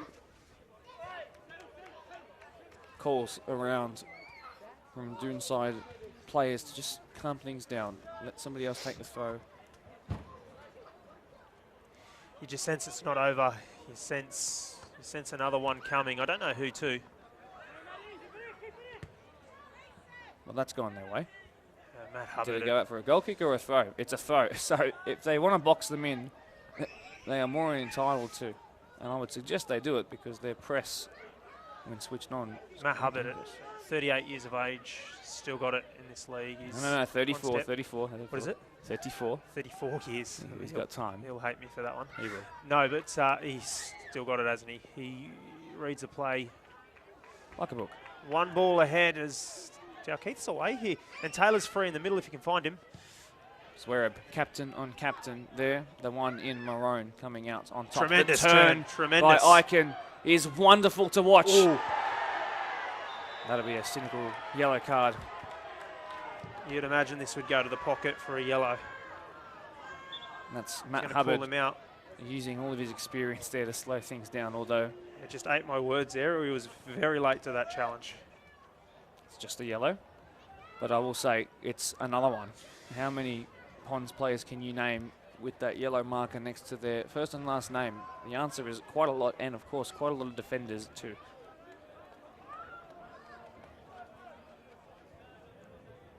Just seen an live chat as well from Adam Lutzi, who's at Blacktown Spartans 20s coach. Done a fantastic job. Schofield Pirlo is watching along, a man who scored from about 45 yards in the game. And by the way, Jason McManus has gone to the side here. Was there a discussion with the fourth official about the colour of the card? I'm not sure if that's the process that happens when there is a fourth official in these important games, but we will see. So a chat to the coach. Is there an issue with perhaps shirt numbers? I am unaware. By the way, to all the wonderful comments that have come in about our stream, I really do appreciate it. As does Brad, as does Spot On, the guys next to us, filming and bringing every great angle to you, and have been all day, by the way. Anthony over there got his work cut out in between the two benches. He does. I told him it would be difficult. AR2, it's called, the one that sits over in that. I just know AR1, I do believe, the one on the far side. Our far side, the near side of the technical area. I'm going to interrupt myself and preempt what you were going to say. Cole Dominici is a long shot specialist. This would raise the roof. Instead, it's probably raised the facial structure of the man that hit in the face. The long shot attempted again. It's awkward. It bounced right before Mantaruglu. And at 6'4", in every other situation as a goalkeeper, that's helpful. But when it's bouncing right there, it's not. He couldn't wrap his big hands around it, and it's going to be another corner. 20 minutes to go. So it's interesting here from the Ponds that in the first half they left 3 players out. However, chasing the game, they've got 2 out. I think they are looking at the clock saying there's 20 minutes to go. We would rather have one chance to go from a counter-attack off this corner than go behind by 2. Blake March, that's right on the keeper who's opted to punch once again. Blake Skur, can he get away here from Daniel Alessi, former Marconi Stallions youth player, using all of his experience at the top level there. the only goal scorer of the day so far. Look at the intent. I believe that to be either Ronnie Singh or Shiva Reddy coming on. Shiva Reddy coming on by the look of it. He's sent in multiple goal of the week entrants, by the way. As Shiva off will be coming the number 26, Josh Ross. Someone who had to fill in for the experienced Scott Jackson, of course a former Doonside player himself, not involved today because of injuries to his calf. An 8-centimetre tear down his stronger left leg has ruled him out, even though he really wanted to play tonight. Mark, so there goes the change. So 20 minutes to go. They've opted Hang to on. take a defender Daniel out. Lessie has scooped it expertly in the direction of Gil Elland. It's blocked fortuitously right into the path of where his planted leg was, and it meant that it was cleared away. Please forgive me. That's okay. So what it looks like is that they've made the call. They've taken a defender off. Brought on Shiva Reddy, who's a tremendous striker, really calm on the ball and an excellent finisher. Might look to just calm the ball down when they go forward here. But Doonside, Very long throw. Hubbard, great that's out. better in the air from him compared to what we saw perhaps in the earlier stages of the game. Dale Keith, a wayward under-hit clearance there. Can they recycle with a second phase play? Hubbard, nice touch, whether it was intentional or not. That little triangle inside their own penalty area has alleviated the tension. Blake Skirt, 18 goals, but he's about 80 metres from where the goal is now, and that's really, really poor from Ibrahim Sweden. He's the coach of the under-18s Hills United side. I'm sure he won't want to be watching his boys from the Youth League 2, who are currently sitting in 6th, with still an opportunity to push up by a spot or two in the final couple of games of the season, but he won't want them to be watching that one there. Doonside are really a minute or two away of class to potentially putting this to bed. And I would imagine that they'd want to find that sooner rather than later. Although how does this bounce work out? There is Rivaldo to the right. They found each other on more than one occasion this season. It's now Rivaldo receiving that from Hunter. He's being closed down by at least 2 constantly. How good's his left foot? He cuts back onto the right, then back onto the left. And did they take enough touch to be a Pons ball? To be a change here. Have they reacted to the Pons firing the first shot? That is Eamon's account, if that's a 10 on the greener colours. The man who actually fed the assist to Ethan Icon's head to equalise in the last time these two played. Eamon's account of Palestinian descent, notching up his 3rd assist of the season to make it 6 goal contributions in that 2 week ago game. Straight into proceedings here. Himwood called upon, hasn't been in a while. He was still warm to the play, and thankfully for him positioned. The penalty king just turned positional king there. I love the intent from Doonside. They're just going quickly. They're 1-0 up. They still distribute at speed. They're still trying to find them out to try and score again, and kudos to them. Eamon's account. Pons know all about his delivery when on his right boot, but he can be at times wasteful. I'm sure he'll want to prove that wrong to the hundreds of viewers here tonight, online and in front of us. Wide to Blake Skur, golden boot contender, all to be revealed at our Premier League presentation though. Blake Skur onto his right. Blake Skur could have gone down. Blake Skur, a late sliding in challenge. Wow. Well, it might have caused pain. Trouble here, but Doonside showing concern. They've instantly surrendered Blake Skur. It was a wonderful challenge. It was clean. It was one that's going to cause a bit of an issue for Blake Skur. That's hopefully not a game ender for him. He had to go off early 2 weeks ago. He's been trying to rest, and I think he had to play through a bit of pain here tonight. But whether that was an injury that's come back after that, well, that was just a contact-on-contact injury. That's painful, and that might be the end. Done really well in the area there. Well, no one's leaping off of the bench for Pons. I don't think they're going to want to take him off. There's 6 months until pre-season starts for next year. They've made 2 windows at them. Both coaches made changes in 2 windows now, so we'll have 1 final window to make changes. Tall frames in the box towards the front post, and well, Skur, who's back to his feet, will receive here straight away. Nutmeg through O'Keefe. The 9 who wears 9. Pass 1, pass 2, and not the 3rd though. Hunter still there, now into the box. They have to be extra careful, does Hawks. Well done, Jack Hawks, the 21-year-old, only his 2nd year at this senior level. Fair to Showing all say the he's all right, experience, Mark. though, of someone who's very used to being here. I'm looking here at Aidan Mantaruglu, the goalkeeper. He's looking a little perplexed in his body language. It's not going Pons' way, but can they change it right now? Dale Keith, in swing to come, front post again. Real poor. Not another something chance. we expect from him, but we'll get a second stab at it here. Look at the edge of the box. Skur, Guthrie, Rivaldo.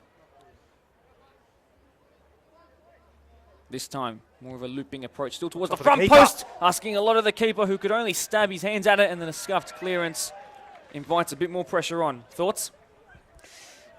They've got to get it out of here quickly. Just think with the quality that they possess, they're a split second away, but Doonside have really done themselves proud, so they don't want to give them a sniff here. Quarter of an hour Big to go. Long throw to come in. Real big throw. Keeper thinks about it. It's flicked towards the middle. It's cleared. It might have hit a hand along the way, but hang on. Here. There's a one-on-one chance here. There might need to be a professional foul in the process. It's about as clean as a professional foul as you can do. In fairness, that's a captain's contribution right there. And while people will call for it to be a red card, it's quite clearly not. And you know what? I have to say respect to Taylor Hunter for not absolutely ending the kneecaps of Jordan O'Keefe there and just holding the jersey. Clear professional foul from Taylor. He's not that type of player that will do something dirty. Just fairly, and he's trying to explain that to the Doonside players at the moment. And you can see the respect they have he's for away, him. and Doonside have respected it. The fans might not understand that because they're not here every single week and in the mid-game chats and the post-game, even pre-game chats, but the right way to handle it from everybody involved, particularly those on the pitch. But again, there it is. Doonside just really immerse themselves in this match. And they'll get a corner, Doonside. Well, Zakount not really one that I would back in an aerial duel, but in just watching it over and leaving it out, he's got his side a set piece. So from one side to the other, a professional foul, and now perhaps something that's caused Aidan Mantaruglu in between the sticks. A couple of issues today. Well, I'm saying it right now, a second goal for Doonside would surely wrap things up. Well, that's a big call. There's still a lot of football to be played. Swinging towards that that front front post post again. It is He's brilliant. caused Pons so many issues in recent weeks. He's still like that. Doonside come from Glendenning Reserve to Blacktown Football Park, a place they love to play, and Ethan Eichen especially. A home away from home, a grand final championship perhaps. On cue, the second goal. Ethan Eichen, bleached blonde hair, and he's chill like that. It's a tremendous header. It's a brilliant ball. And there it is, that little moment of polish from Doonside. Get him ahead.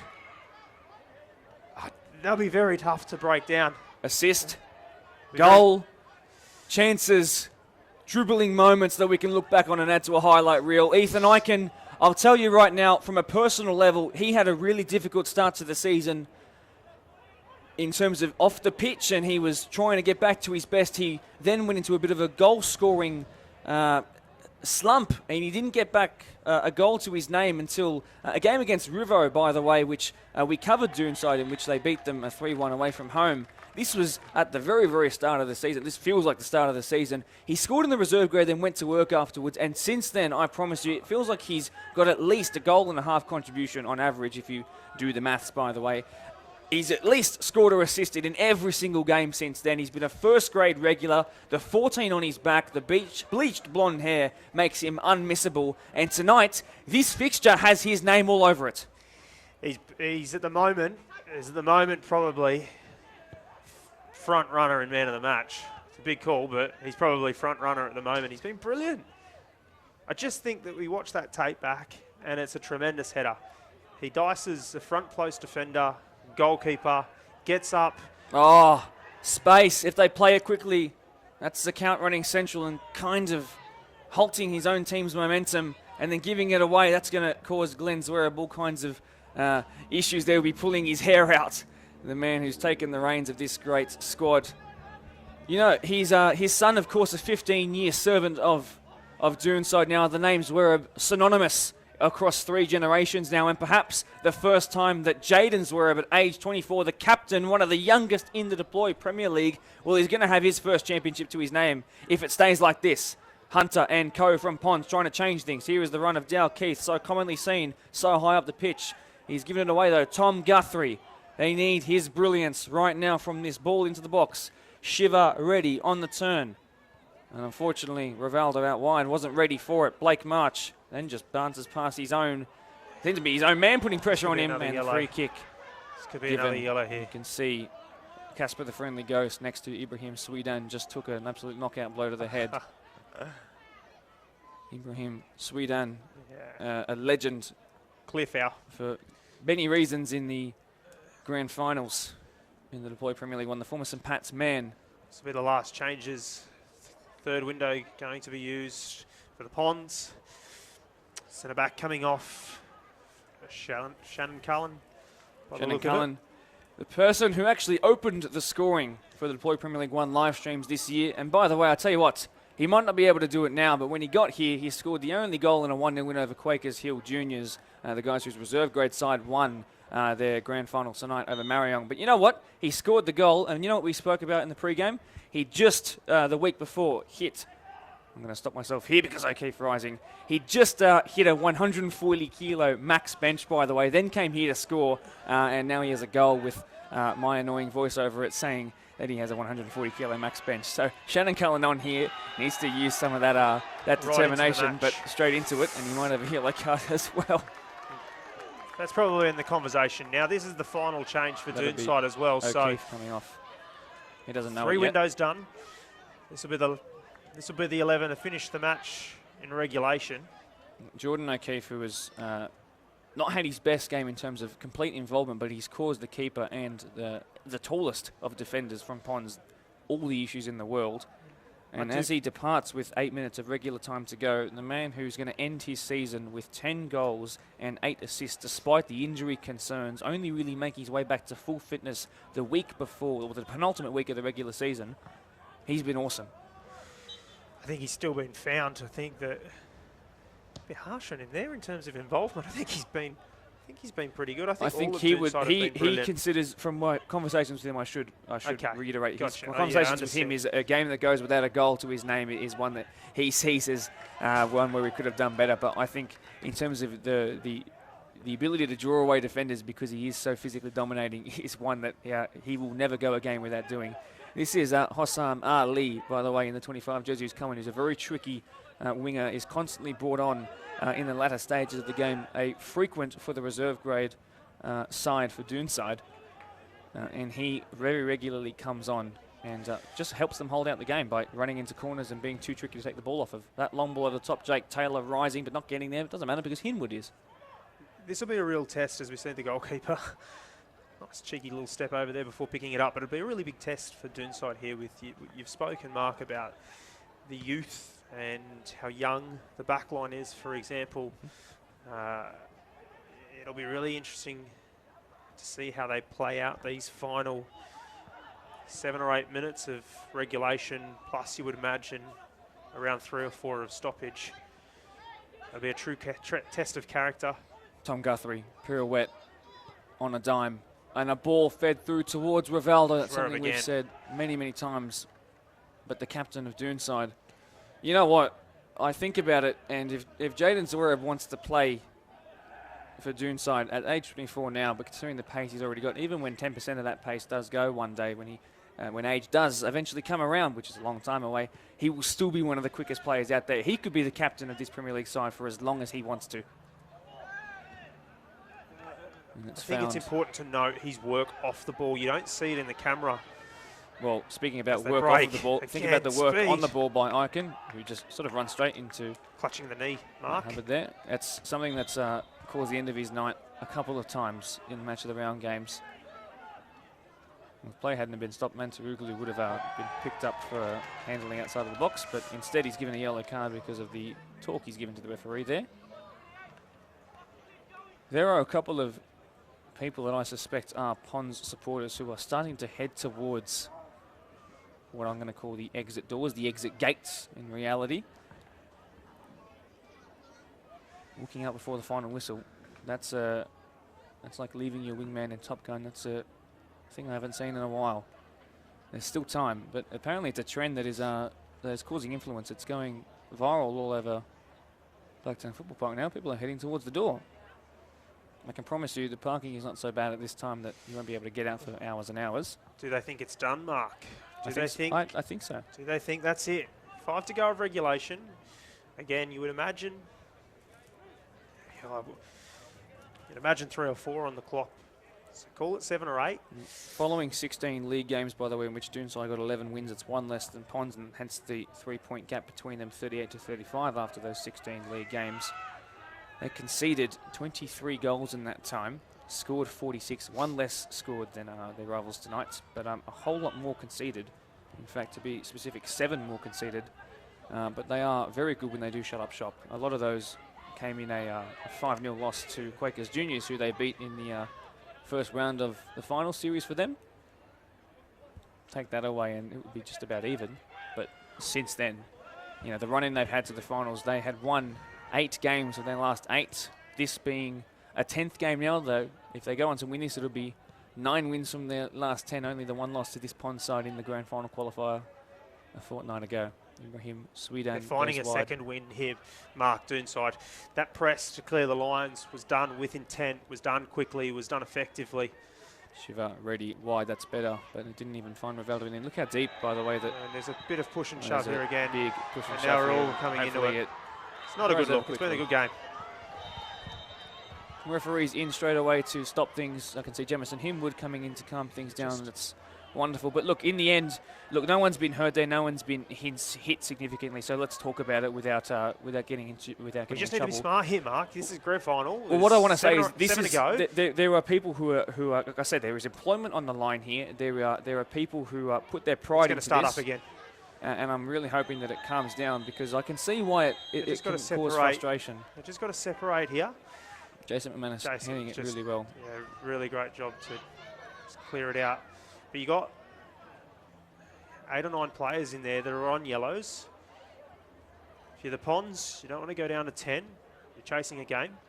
If you're Doonside here, you don't want to go down to 10 either, because 2-1 makes it interesting. So you don't want to get to that score. No, but the yellow card scale between Ponds and Doonside tipping very heavily in the way of Ponds, having picked up by far more of the yellow cards today. There are conversations happening between Mr. McManus and Mr. Perello, the centre and AR1 referees respectively. Now there might actually be a conversation as to identifying who might need to be asked to leave the premise of the football pitch. This pristine synthetic surface of which you have trained on, planed on for... A couple of yellows coming out here, Mark. So there's one...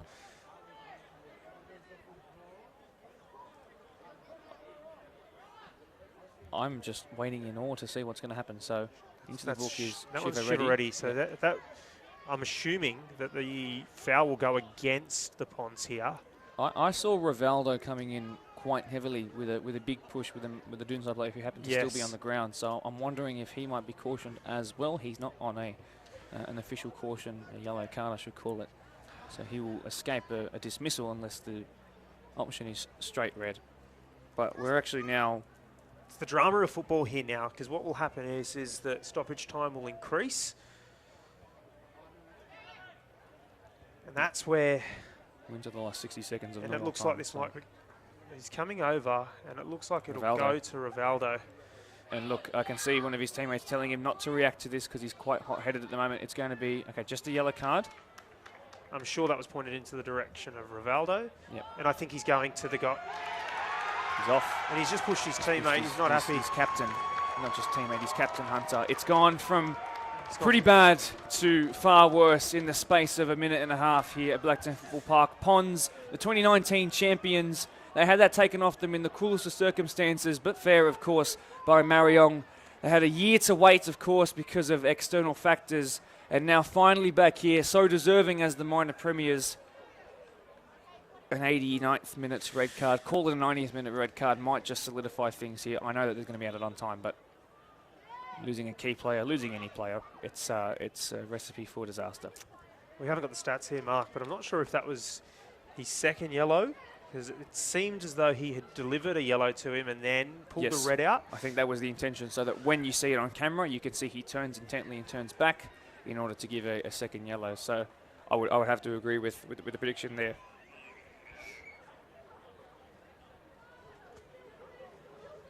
Well, it's gotten hard now from the Ponds. Does the Dooney chance start now, Mark? Yeah, as a former coach, of course, you have to be respectful to the players who you helped morph into a championship-winning side, but I would suggest it's next to assuredly a Doonside championship, of which, by the way, I'm going to encourage you, even if you are formerly of the Ponds and still there at heart and still have the jerseys and the Ponds wear in your wardrobe, I'm sure. I'd like you to get just as excited when it does happen eventually in a couple of minutes' time, to just get excited for what Doonside might just achieve in the next couple of minutes officially.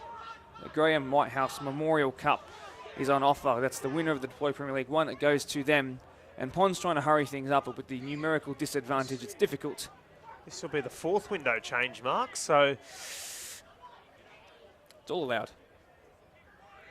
So if my eyes serve me correctly, that'll be Joshua Atkins with the Premier League's greatest mullet, by the way. He's only been going for 6 months, so he's got the long hair genetics of a god.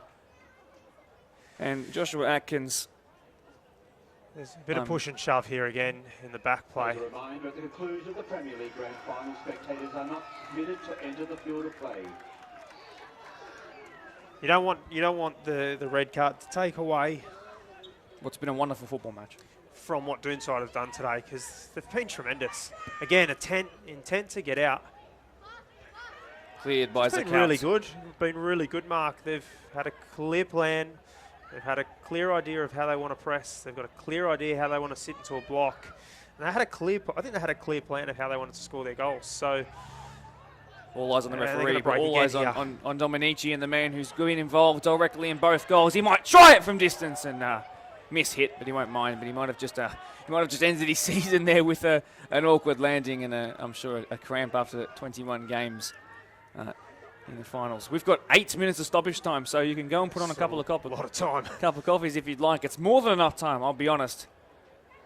But can Ponds do it? Down by 2 and down by 1 man as well. It's pushed forward, and this man here I wanted to talk about, but you were in the middle of saying something that I didn't want to interrupt at all. But Zakouts in trying to recover a ball that was cleared, having just come off the bench and obviously being disappointed that he didn't get to start in this prestigious fixture tonight. He closed it down, he kept it in, and he actually ended up winning his team a throw a couple of minutes ago. So full credit to him as Shiva Reddy miscontrols that. Shannon Cullen, I think it's the first time we've really said Shannon Cullen's name other than the free kick he gave away early. Good challenge. Into his time. He looks like he's caught something late. Yeah, there was definitely a late touch in there. He's in a world of pain there. Writhing in pain. It's been ignored. Ponds have told him to kick it out there. There's another push here. It's going to push and shove again. It's not what we want to see. The fact that Doonside are actually trying to slow this down and cool tempers has actually made things worse. It's not what we want to see here. What I do like to see is that Blake Skur is over to check on the well-being of the Doonside player who's down. I believe it to be Jake Taylor. Matt Hubbard doing that too. Probably understanding that this game might be beyond them and that it's worth keeping your integrity and your dignity. Well, how many yellow cards can you give before another one turns to red?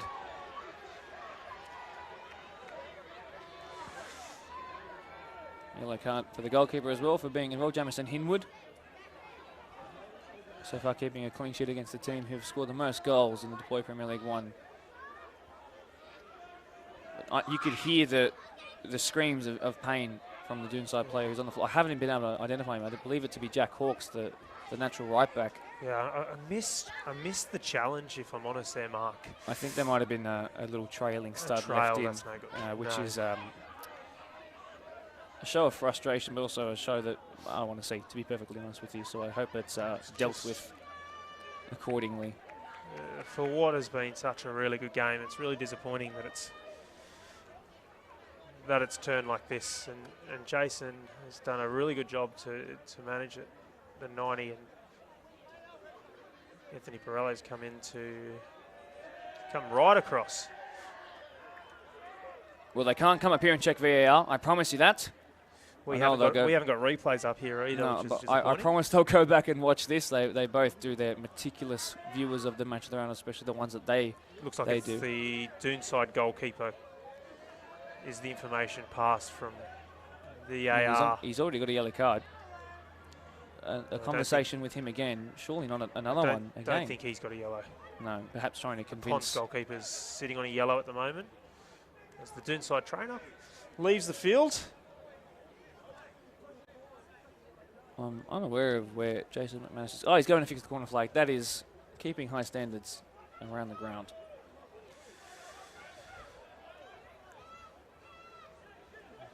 So, do we add on 8 more minutes now? Yeah, there's a long break in that. A really long break. I would imagine we'd probably see another 6 minutes from here, Mark. That'll take us to above 100. Long goal kick, well clear of the halfway line. Hassan Ali rising real high, putting enough pressure on Blake Skur. He's got fresher legs than those around him, Hassan. Doonside winning 2-0 over the Premiers in the regular season, thanks to Daniel Alessi, who received it from eventually the second goal scorer. Just still intent though, Mark. It's just been brilliant from them. They've just played with courage. They've played with courage and they've been rewarded. He's got forward. Smart to go to the corner here. That's 2 substitutes combining there, and Josh Atkins and Eamon Zakout. Doonside bench is up, ready for the last whistle. They might need to wait a few more minutes. Cleared forward. Is there a last roll of the dice? They'll need 2 rolls of the dice in order to get back into sending this to extra time. Not long to go left. Forward. Again, they're there to pick it up. Shannon Cullen and Pons, but he's running in the wrong direction. Unfortunately, he is the natural attacker. Doonside, yes, they have the numerical advantage, but they're not chasing the game. In the one-off, the last game of the season, as Iken turns to really, really leave an impression. And he still has. He's not to worry about that scuffed shot there. Who's your player of the match so far, Mark? I think you can name it to any number of the Doonside defenders. Attackers in that but sense. Ethan as well. Iken, I think, is hard to avoid. It's Agree. hard to avoid. I think Brahoni was really good in the first half. He was probably the catalyst of the way they wanted to play and set it up with real intent. I was super impressed when he came on. I was super impressed with his first half, I should say. Ethan Iken been really good up front, obviously, the assist and the goal. Jaden Zwerb, yes. Blake Marchman's back off the bench and into the swing of things. He almost puts that near us. There is a whistle to the lips, by the way. I wonder how close we're getting. And a catch here by a certain Lutkovski from our PL2. Those boys have been here, by the way, I'll say it right now, helping pack up and clean up for the last couple of days. The Lutkovski family and the Oakville community, you are as wonderful as anyone could have asked for. Thank you so much for your help in recent days. Forward come Doonside, perhaps for a final time. Can they make it 3-0? Ethan Iken coming from a distance. Zakout wants to put his name on the goal scoring sheet. It's going to turn to the greatest cross of all time if Ethan Iken can wrap himself around it. He didn't. Might be the final chance of the game if they can keep it in the danger zone here. No one from Pond's back. There's no hope of them really getting anything from this with the approach that they're taking. A call for another foul as Blake Skur now runs forward. Following that, another big push, speed down and Iken. I thought it was a very clear foul though. Yep, it was a little drag to the ground. And we're going to add another couple of minutes on. It's 8 minutes 45 seconds that's passed on by. A couple of Ponds players and representatives coming a little closer. Jason's had a look and he said, no, that's okay. He's wiped the hands of it. So a couple of Ponds representatives that are coming to tell the referee what they think of the game. Well, what I think is that you're down by 2, and that's just the way the Doonside have played. They deserved it. No point now in calling it back. Shannon Cullen lines one up. Shannon Cullen tries it, had good direction, good power. And whistles in the mouth. Oh, sense this could be it. Well, there might be another injury stoppage. Oh no, it should be a touch longer, but he's definitely having a hard, long look at his watch. You might just look at the injury stoppage and say, that could do it. Ethan Iken stayed down as well. He's shushing the Ponds tent that's to my right. And he's receiving all the expletives in the world for it too. Doonside, who through Jamison, he actually dropped an expletive on our Blacktown Football Hour podcast. We made fun of it, and now they're receiving it for playing better on the nights. And it's annoying those of Pons who are not used to losing. He's now gesturing that they are crying, and he is collecting the tears. Ethan Eichen, a little smart aleck, but you deserve to be when you are perhaps the player of the most important game that any of our 789 teams in the BDSFA can be involved in. Yeah, just try not to. I'll try not to buy into that, mate. I just think that they've just been brilliant. Their football have done the talking today. Just been really good. They've just been really good, and they'll go back to the glory days of Doonside where they were just a great team that were tough to beat, that were courageous, strong, resilient. Well, play will go on after this injury stoppage is dealt with, because otherwise it would have been stopped. Fair few shouts now, Hawks. Hashtag 2022. Strong performance from Doonside. I want to give a shout out as well, by the way, we love you, to referees coordinator, someone who's just a couple of months younger than me. I'm 21. He's just a little less 21 than I am. Matty Staples, who has to drive 2 hours back and forth to get here for these grand final days. He's checked in every single referee, every single bit of equipment and gear that they use. Referees coordinator who has been fantastic in his time and in his occasional part-time, occasional full-time role. He's here, he's watching along as well. I'd like to give a massive shout out to him. He almost looks like he's sunburnt. He's that tired and red behind the eyes, but his whole hearted hard work, you can see the influence he's had on referees here who have been resilient in what they've done tonight. And as Daniel Alessi is going to make his way to the sideline, Doonside might just go down a player because they're out of subs, but a round of applause for the goal scorer who opened things tonight and someone who they've looked upon for so many times this season for important moments. After all that, he is going to be substituted. So on comes Tech Meskele in the 17 jersey. And he, like Hassan Ali, one of those players who can hold it up high and put it in the corner and keep it there too. Their intricate footwork. Before Jason blows the final whistle, I think it's important to shout out Mark. It's on the left at the moment. He's done a tremendous job all year with Match of the Round commentary. Your calls today have been tremendous. I thought you were brilliant in the under-20s final. Couple more to go tomorrow. And there's a all-age women's one final between Rydalmere and Parkley, the best GDSFA side and best BDSFA side coming together. The Golden Boot winner is in that 22 starting 11 players as well. Thank you very much, by the way, for your kind words. He's been, and I look to my left and he's got a folder here with 8 pages writing what people have had for breakfast, where people played 12 years ago, where they were born. It makes a real effort to understand the players, the leagues, the clubs. So I'm sure I speak on behalf of a fair few people in the BDSFA, Mark. I think you've done really well. Well, right on cue, Doonside Hawks, the half-decade-long investment comes to fruition in the only ever acceptable manner. Doonside Hawks, 5 years it's taken to recover from their losses, and the moment they will mark forever in their maroon-tinged history books will stand the test of time as having been done against the club whose personnel for so long just the sheer look and thought of them reminded them of better times. No time to remiss. These now are the better times. Doonside Hawks, 2022 Deploy Premier League first grade champions, and the title of the best team in Blacktown, and the new name to be etched under that of Marion as the holders of the Graham Whitehouse Memorial Cup. Inconceivable that the comeback happened so quickly. Just half a decade it took. Mass exodus, mass influx, and now mass reward. Congratulations to Glenn Zwereb, his son, his captain Jaden Zwereb, Ethan Eichen, our combined man of the match, the entire Doonside family who are here in their colours and in numbers, and to the squad who said that experience doesn't always prevail, youth, hard work, belief and persistence does. And sometimes when you're brave, you put numbers, your fullbacks forward against Ponds. You come away with a championship.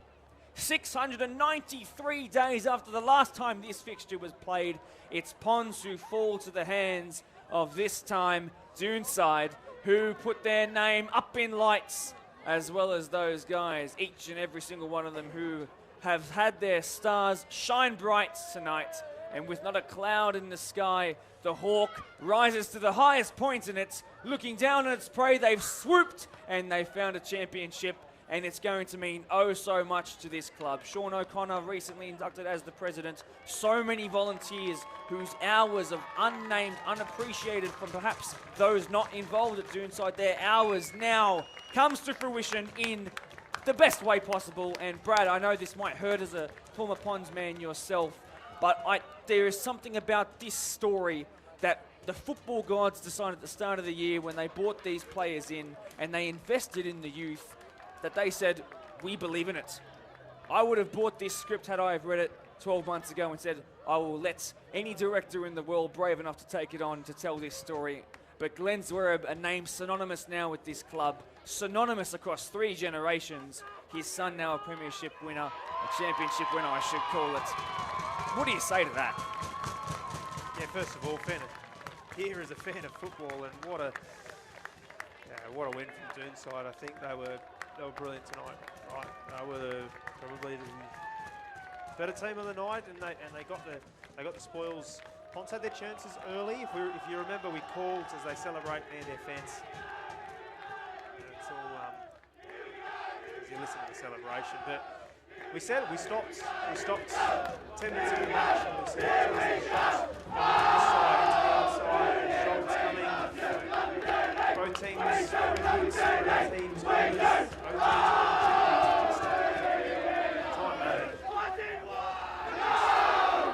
they took it with their hands and they deserve this victory. Dooney We Love You is reverberating around the walls of Blacktown Football Park in our showpiece event. October 1980, the club was formed. The meeting was held at Doonside Community Centre and was attended by some names we should mention. Brian Pickett, Steve Lindsay, Fred Samut, Margaret McCall, Brian Ross, and John Zwereb, the father of Glenn, the coach tonight, the mastermind coach, and the grandfather of now the championship captain, Glenn. The name, like I've said a couple of times now, synonymous across 3 generations. $300 is what started this club. They weren't even named this when they were first started. They had to share it with cricket and other athletics clubs. Now, multiple time winners. 3 Peters, yes, that seems like an age ago. This is the new age. They could do this for the next 10 years if they wanted to. I'm proud of them. Couple of good Maltese surnames through there as well. Yes. Oh yes, of course. Great. Of course. Just a tremendous effort. It's just a really tremendous effort. We spoke as well about them coming into this as the underdogs, and they just really owned it tonight. Immersed themselves into the battle. They didn't shy away from the contest. They wanted to win the ball. They wanted to play with the ball. They wanted to put themselves into opportunities and positions where they could win this game, and they've done it. They've done it really well. 2 goals to 0. My final round of applause, this little that you can hear, that's my hands clapping. That's Ethan Eichen in the 14 jersey. His assist to start things, his goal to solidify things, a brave and powerful header. I'd like to say to all the boys who have contributed for Doonside, they've done it with the most amount of games played in the season possible.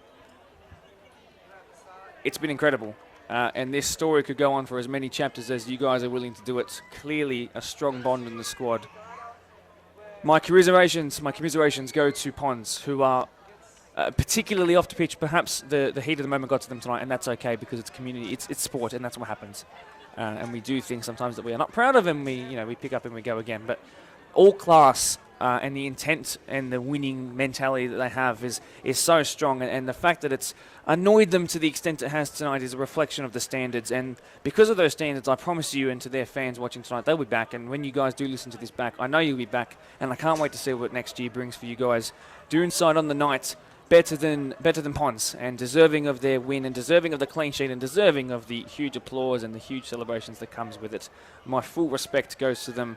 My love for this story that is going to be told for generations, I'm sure, perhaps the start of a new era for Doonside. And as this team gets older together, they become more experienced together, and who knows what's to come. Yeah, it's a new chapter for them, I think. And I think it opens up a new chapter. Obviously, they went through close to a decade of just being dominant. Grand final after grand final with them and Parklea. And then a rebuild that's ended with this. I think this is the end of a chapter. And I think that BDSFA will be really excited about the next chapter to come. Does this spark a new era of dominance from Doonside? Do they start favourites next year, Mark? I think there'll be a lot of change in the off season for all clubs. I think Marion will be back to their prestigious best. Of course, they have a point to prove now that they're no longer the holders. Got to keep it for an extra year, of course, as well.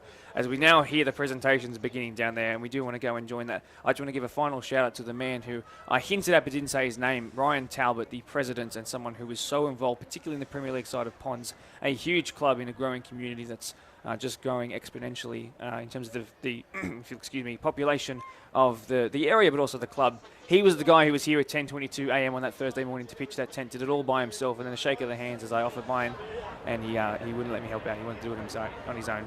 He encapsulates, he characterises, he is what Ponds is all about. That mentality, that being there first. And to him and those around him, and the boys here tonight, the captain as well, and the coach Eli Larkin, and of course the captain Taylor Hunter and co. I can't wait to see what you guys can do next year.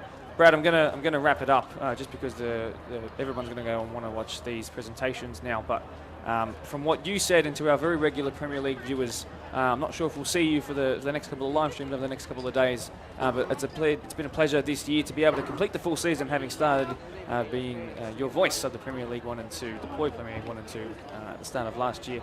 It's been an honour to learn about these players, and like Brad said, yeah, I might know what they have for breakfast and all that sort of stuff, but it's about me caring about more than just football, caring about what happens outside of it. In the end, we're not professional, we are community, but we're going to treat it as professional, but also throw back to our community roots, and that's what I think I try and do, and I hope you guys understand it too. Brad, you've been an absolute joy, and it's an honour to have you up here tonight, so thank you very much. Thank you to Adam and Bill for having me, as well as yourself, mate. You've really set the benchmark high, mate, so it's a pleasure for me to be next year. And for the final time for our Deployed Premier League season, my name is Mark Topoli. So grateful to be joined by Brad Hassard. We wish you the best of luck for your final game of the season tomorrow, by the way. I hope to see you for our next couple of semi-finals. Semi-final. Okay, so not final. Sorry, I thought this was the final game of the regular season. My mind's on community right now, forgive me.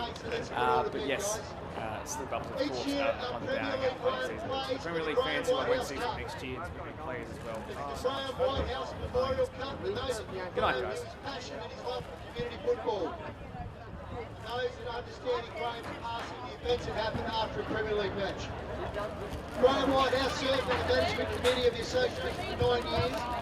From 1995 to 2003, Fields chairman, and it was his love and passion for Premier League as a pathway for young footballers to come through and play with their beloved community clubs. That the association, after his passing, named this award in his honour the Graham Whitehouse Cup. It's a cherished event to win, and clearly by the passion displayed tonight by both teams, you can fiercely understand why. So this year the winner was Doonside. There's been a long history with the cup and a long history with the teams involved. And I want to thank you both for the memory of the games tonight. Before we move on to the MVP, I'd like to thank the referees for what was one of the most robust and challenging events in a long, long time. So I'd like to come forward and say the awards, please. Duke, Jason, Anthony, and Kane, as the fourth official, thank you very much. I'm happy to do 2 trips, it's not an issue. The gentleman presenting the award tonight is Kurt from Deploy, and as you're aware, by the signage here tonight, it's called the Deploy Premier League, and they supply our balls. Our relationship with Deploy goes back many years, and they've gone from strength to strength, and they now have FIFA-approved balls. So I'd like to thank Kurt and the team at Deploy very much for all the work. and the balls instead. The MVP voted for this year for the 2022 season is player number 40 from Doonside. Player number 40.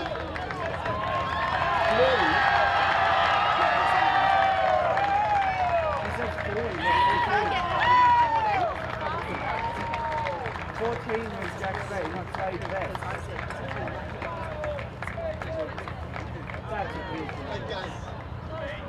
Again, a few words. I would now like to call upon the Ponds captain to make his way out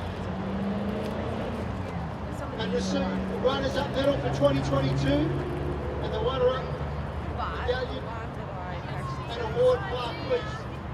Can I please have the captain of Ponds to come forward, please? Taylor Hunter.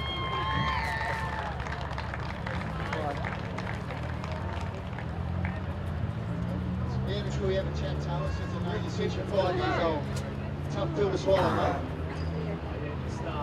Firstly, just shout out to Doonside. Too good on the night, boys. Honestly, outworked us, out-hustled us, and brought the energy. So, yeah, well done, boys. Just quickly to our boys, just to our coaches and everyone involved. Apologies on behalf of the boys. Good season, though, lads. Well in. And best up until this point, I guess. So it is what it is, but we look forward to championship. Well done, lads. Taylor, just before you go, you've now been playing footy in Blacktown for 24 years now? You're not even 30 yet. No, you're close. So obviously you go there and play the season, but you haven't built. I mean, you're saying you're about $100. How did we end up with a pop pop? That was the one that I had from Owen. Ollie was like, can I keep it? I was like, oh no, we better keep it safe.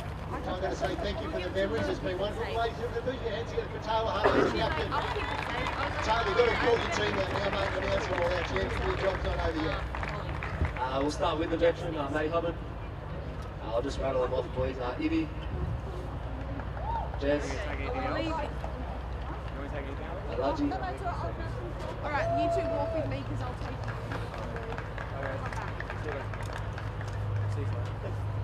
you. Joshy, I don't know when I'll see you next. Chris, Tommy, Cooper, Blake, Bye. Blake, Shannon, Vic, Rudolph, Rocky, Shiva, Andy, missing any players, Aiden, missing anyone else, boys, I do apologise. Ronnie, oh here he is, Ronnie. Meaning I stood still and William. Brendo. Anyone else before coaches? Coaches and managers, so Ellie, Wilter.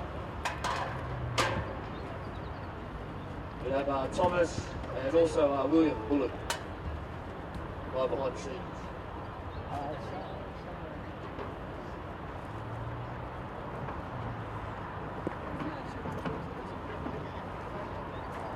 Last but not least, Scotty Jackson, who's up there. There he is.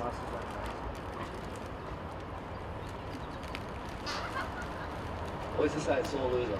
Come out, Scotty, wherever you are. Okay, ladies and gentlemen, can I please get your hands together for the run-up 22 season for Ponds FC. Now, anyone, come back, just want to get a group photo, guys, everyone. Ready, Danielle?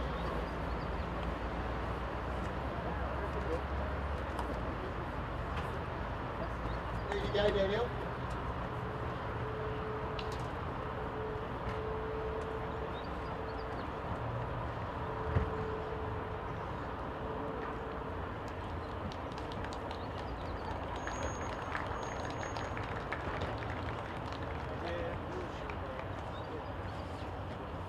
Thank you very much, guys.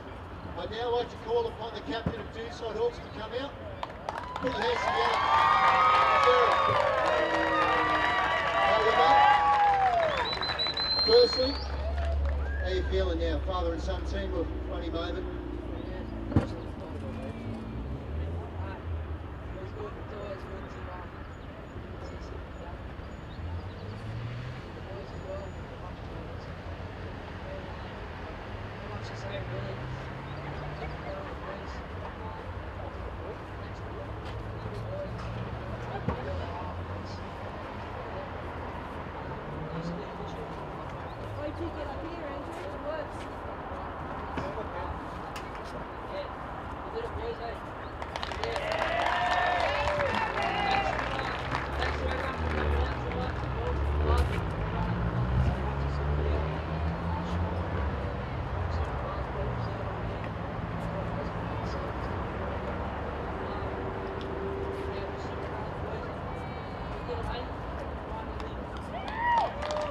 Just before we move on, the rebuild started a number of years ago. There was Cookie, there was your dad, a lot of behind the scenes people come together and wanted to put Doonside back on the map where they used to be. And you've now reached the summit, guys. Great effort, long journey, well worth the wait.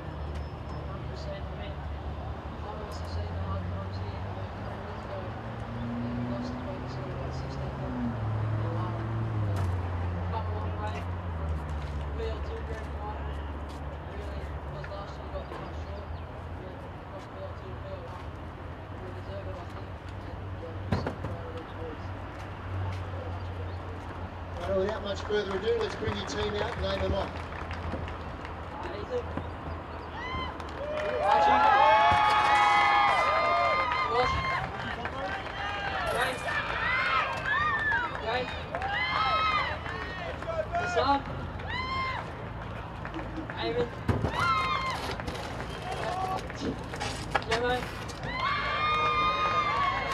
Jason, Jordy, Joshy Harlan, Jacko, Tech, Ronan, Alessi,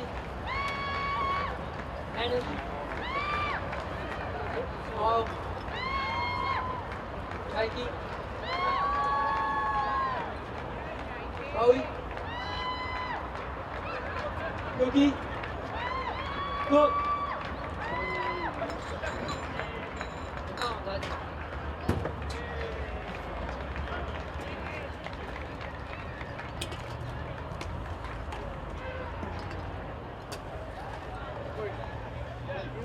Congratulations, wonderful. And Jake, on behalf of the executive and the association, Deployed Sports for the Deployed Finals, the Graham Whitehouse Cup, I'd like to present it to Jade, from Doonside on behalf of everybody, the Graham Whitehouse Cup for 2022 recipients.